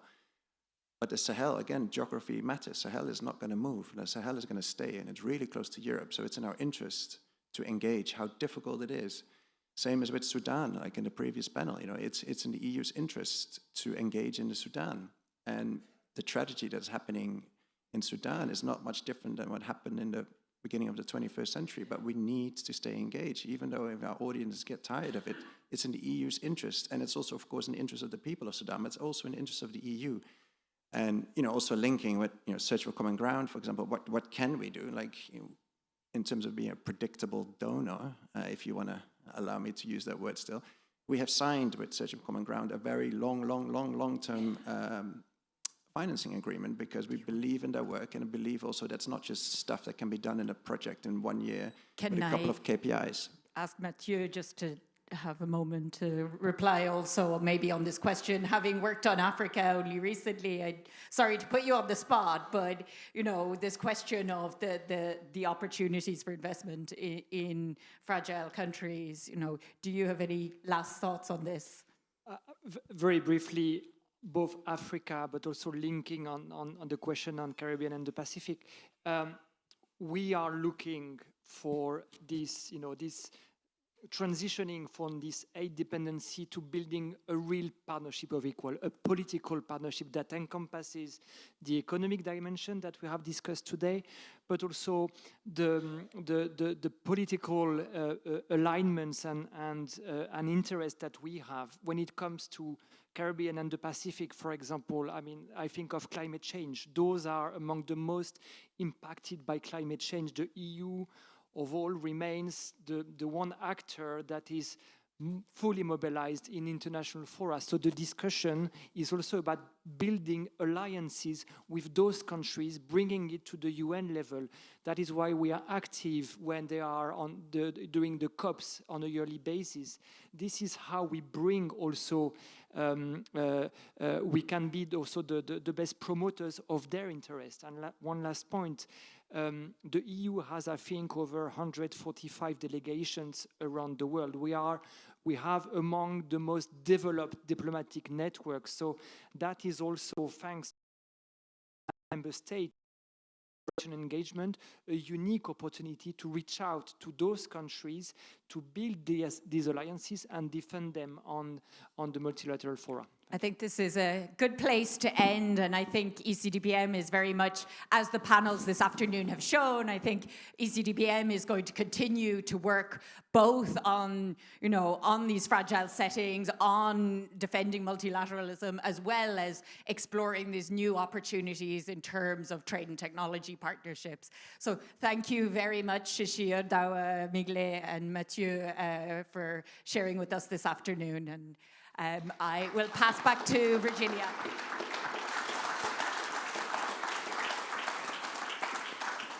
Thank you very much. Thank you, dear panelists. Thank you, Chloe. And I think there's, again, a lot of different formats of different partnerships. To come slowly to a close, I would like to call back on stage our director, San Bilal, for some considering words. So thank you very much to the panelists and moderators for these very interesting discussions and for the questions. In fact, first I should say it is nice for me, who speaks every couple of days about Global Gateway, to not say anything about Global Gateway. So I'm not going to make any comment today about Global Gateway. Afterwards, another day, I'm be happy. But we, just for the sake of the discussion, we distinguish between the geopolitical dimension from the geoeconomic dimension. I think what came quite clearly from the two panels is that I think when we talk about a changing context, it's no longer possible to think, on the one hand, purely developments, geopolitics, defense, security, and then geoeconomics, and saying, I don't want to know what the other ones are doing, it's not my expertise, and so on. I think that increasingly we see that these issues are really interconnected, and so that requires, in fact, that we have a multi-dimensional type of approaches, which what we're trying to do at ECDPM, but we're not, we don't have infused knowledge and so on. So it is working together in bringing these different expertise and these different perspectives that is very important, and that's what I wanted to stress. As you've perhaps heard from my initial comments, I think it's quite important when we work about ideas and so on, to still really consider people and what we're doing. And in fact, none of us will be there without two people that have been for almost 40 years really instrumental in developing, in guiding ECDPM and inspiring a lot of us. And so I would like to ask Geert Laporte and Jean Bossuit to come on stage.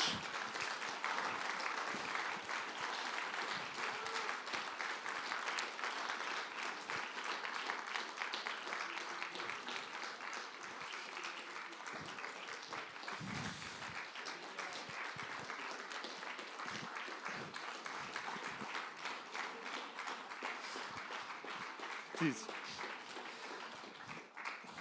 Yeah, you can sit.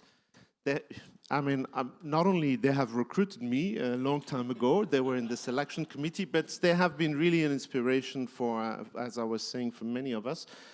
Joining, I think, just 1 year after or 3 years after ECDPM was set up. Your retiree people. I wanted just, if you keep sharing some of your wisdoms of some anecdotes or whatever you want to share with us. Geert, you want to start? I will start. First of all, we did not want this. We said to San, please don't do that. Please don't do that. There's a whole new generation at ECDPM. You've seen them at work. They are doing this perfectly. So please don't do that. But San answered our refusal with a mail, and he said, I can be very stubborn. It's one of my biggest weaknesses. So happily, San also has a lot of strengths, but that was definitely the reason why we finally gave up, Jean, and we said, let's do it, and let's say and give us some impressions of the past and maybe also of the future. The very funny story is that I know this guy for almost half a century. We were both working at the University of Ghent. We were having a fantastic opportunity to continue working at that university, at least me, but you as well, I think, at a certain point. But he went to the Belgian Parliament as an administrator, which was a terrible mistake. But I stayed at the university. I was very happy at the university. I could do whatever I wanted. I had a fantastic life. And then all of a sudden we were approached by a headhunter who said, are you interested in a job at ECDPM? And I said, not really, but yeah, you never know. But my good friend Jean, he could be interested because he's not happy in the parliament. And so the headhunter convinced me to also apply. And what happened, we ended up both in the final round, and we had to compete as good friends for one position. And they couldn't make up their mind, and they created 2 positions. And that was... These were the good old times.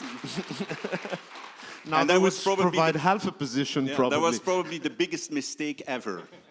Because we work in tandem, we are very complementary. Everything what I'm not talented at is Jean very much talented at, and maybe vice versa. So we complement each other very well. And people always think, yes, they are very good friends. They always get along very well. No, we clashed many, many times. But if you clash amongst friends, that's never a problem. That's fine. It's enriching. It helps you to build compromises, to learn from each other.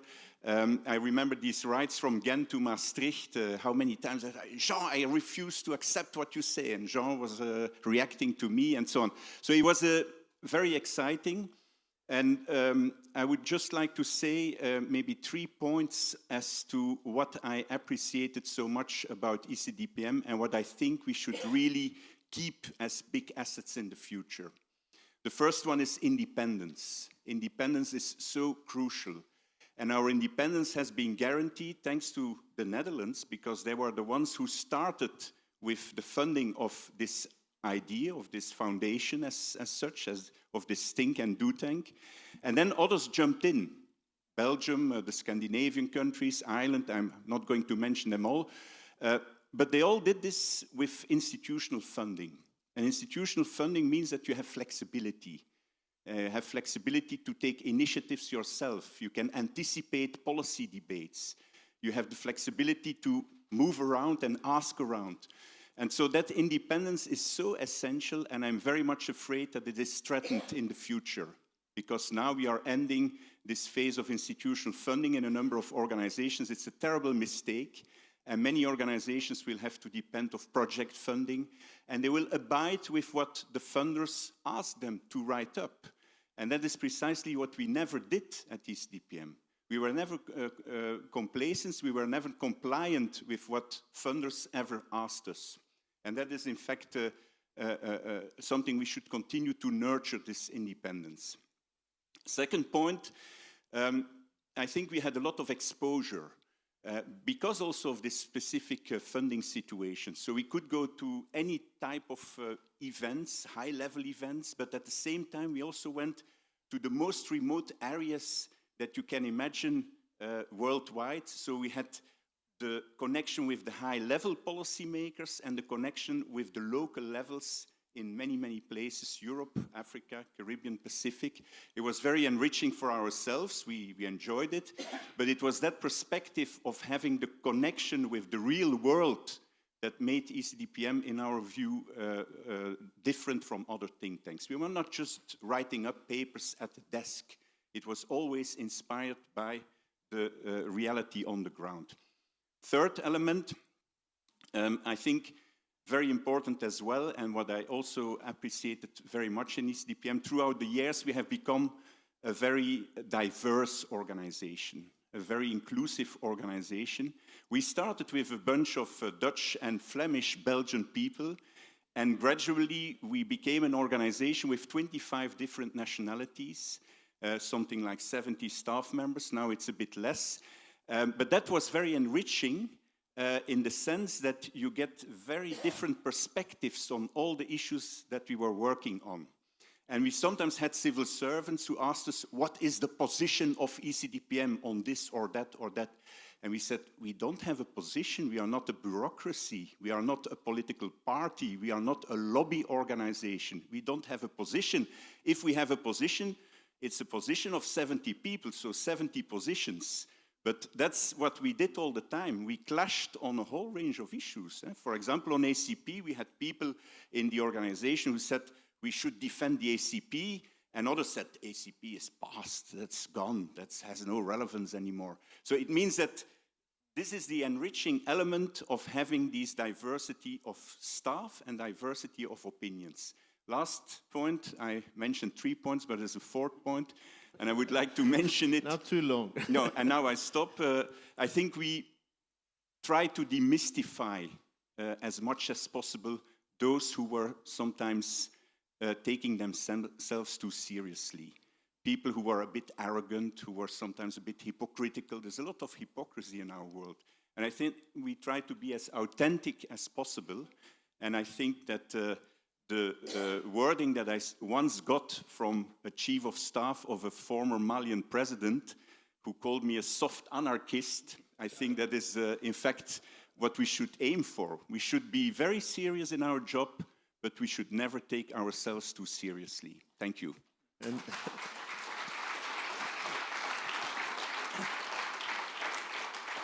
And this is a great lesson, Geerts, that we keep with us.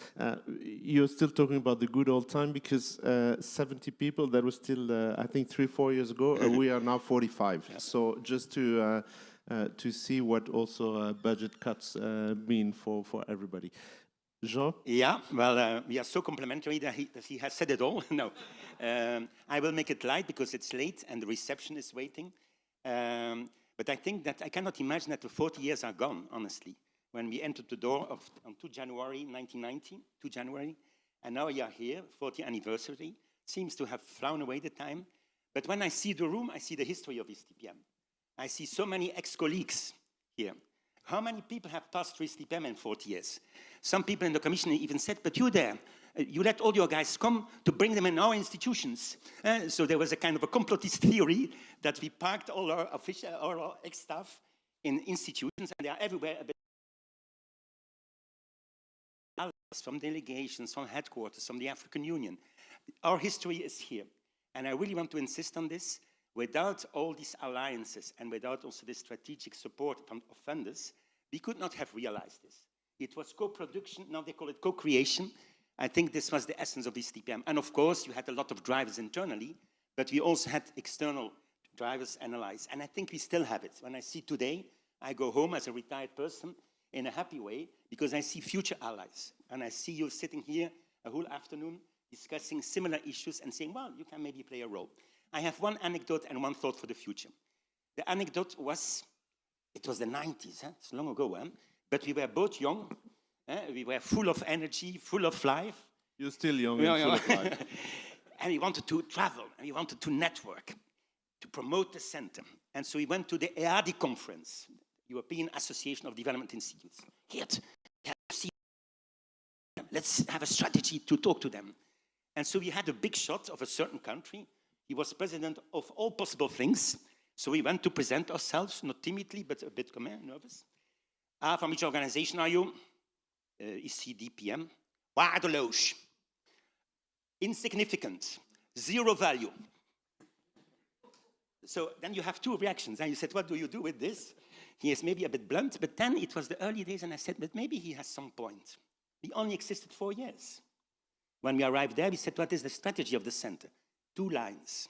Promote capacity building in the ACP and international cooperation. Okay, good luck. We had a fantastic name, ECDPM. Also a terrible name, I have to say. Successive generations of board members have never been able to pronounce it. Now it's better. So ECDPM, ECP what? Bon. And then we had indeed a bit of money, but not necessarily ideas. Ideas on very fundamental questions. What are we for? What is our role as a think tank? What is our added value? Why would people knock at our door? And how can we have impact? 40 years, that was my key issue. You can produce hundreds of papers, but can you show a certain impact? And so yes, maybe we were insignificant, but then we started to work on our niche. You know, European Center for Development Policy Management, you see, I know it. The E was absent until 1994. There was no E. Look where we stand now in Europe. So we give content, all of us, to the notion of European. That was contested. Then practice, the link between policy and practice, that's still very fundamental. And we always say we are a think and do tank because we went into the kitchen. It's easy to write a paper, it's not easy, but if you go with the implementers who have to translate all these policies, you realize, and we saw it this afternoon, hundreds of how to do questions. Politics, I think ECDPM was never afraid of politics. You can be so technical that you don't say anything. We worked a lot on political economy. If you work on interest, you have to work on political economy. And the most important thing is that, as Geert said it, we always said, what is coming next? Anticipation, anticipation. The whole afternoon, I saw that ECDPM is ready for the future. It's an established European institute. It's credible. It is here with a lot of allies. And this, ladies and gentlemen, is our agenda. And I really believe that we have a lot to offer with you. Okay, that's not our agenda. Was it an easy ride? No, we had our conflicts. I will not talk about this on an anniversary. But last point is the future. The future, I am also concerned if there is still, at the moment, we need so much knowledge. Our cooperation now is knowledge-driven. In hundreds of areas, we had so many examples. Learning, as our Indian colleague said. Are we still interested in knowledge? Are policy makers still interested in knowledge? Are they prepared to fund it autonomously? And if this is not the case, indeed, then you can become very compliant and you can go for the money, and then we will all lose, I think. I think this is a very essential point. And let me then end at 67 and retired, still a bit active, because the little gray cells, like Hercule Poirot would say, have to function. But I think that for me, not only is ECDPM well equipped for the future, but I'm a bit sad that I am not young. Because I would love to be here now, in this time, when we have so many questions and urgent solutions to be found together. So sometimes I said, I wish I was now 30 years when we entered ECDPM. Me too, yeah. We should not be afraid of this world of today and tomorrow, but ready to find alternative approaches. I really believe, when we are 60 years old, that the new development cooperation system will be there. It will be integrated in the architecture, but it will still take a lot of time. So I will follow what ECDPM does, read all its publications, I promise, and I hope you also will be with us in the next years. Well,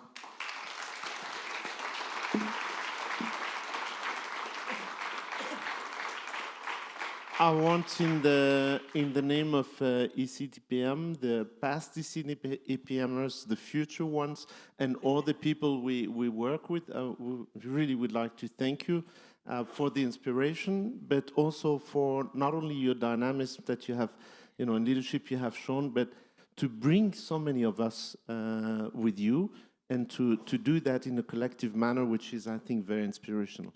On these nice words, I would let the Master of Ceremony to close. I also would like just to thank, in fact, Virginia and all the colleagues that have been working very, very hard for setting this event. And I can say I'm extremely proud to have such nice colleagues and to have so many friends for continuing in the future. Thank you very much. Thank you very much, San. Thank you, Jean, and thank you, Geert. And thank you for being here. We are literally at the end, so I won't keep you long. But there are two things I wanted to say. First, to thank all our moderators, our speakers, our panelists, and few think tanks, and a few thank yous, sorry, not few think tanks. Few thank yous before we close, because there is a team behind this whole event that I would like to mention, because they've been working behind the scene, more or less, and so I think they deserve to be named. So it's Kathleen, Sabine, Maria, Isabel, Jonathan, Miriam, Aruke, Astrid, and Tilly. And if you are there, raise your hands, please. A big applause to the team that has been with us and helping enormously. Thank you so much. So 40 years in, ECDPM is, and I hope we all should be, still curious, still useful, and still up for the work ahead, which is a lot. So the reception is in the hall again, and thank you all for being here. Let's all celebrate and then get back to work, I say. Plenty of things to do.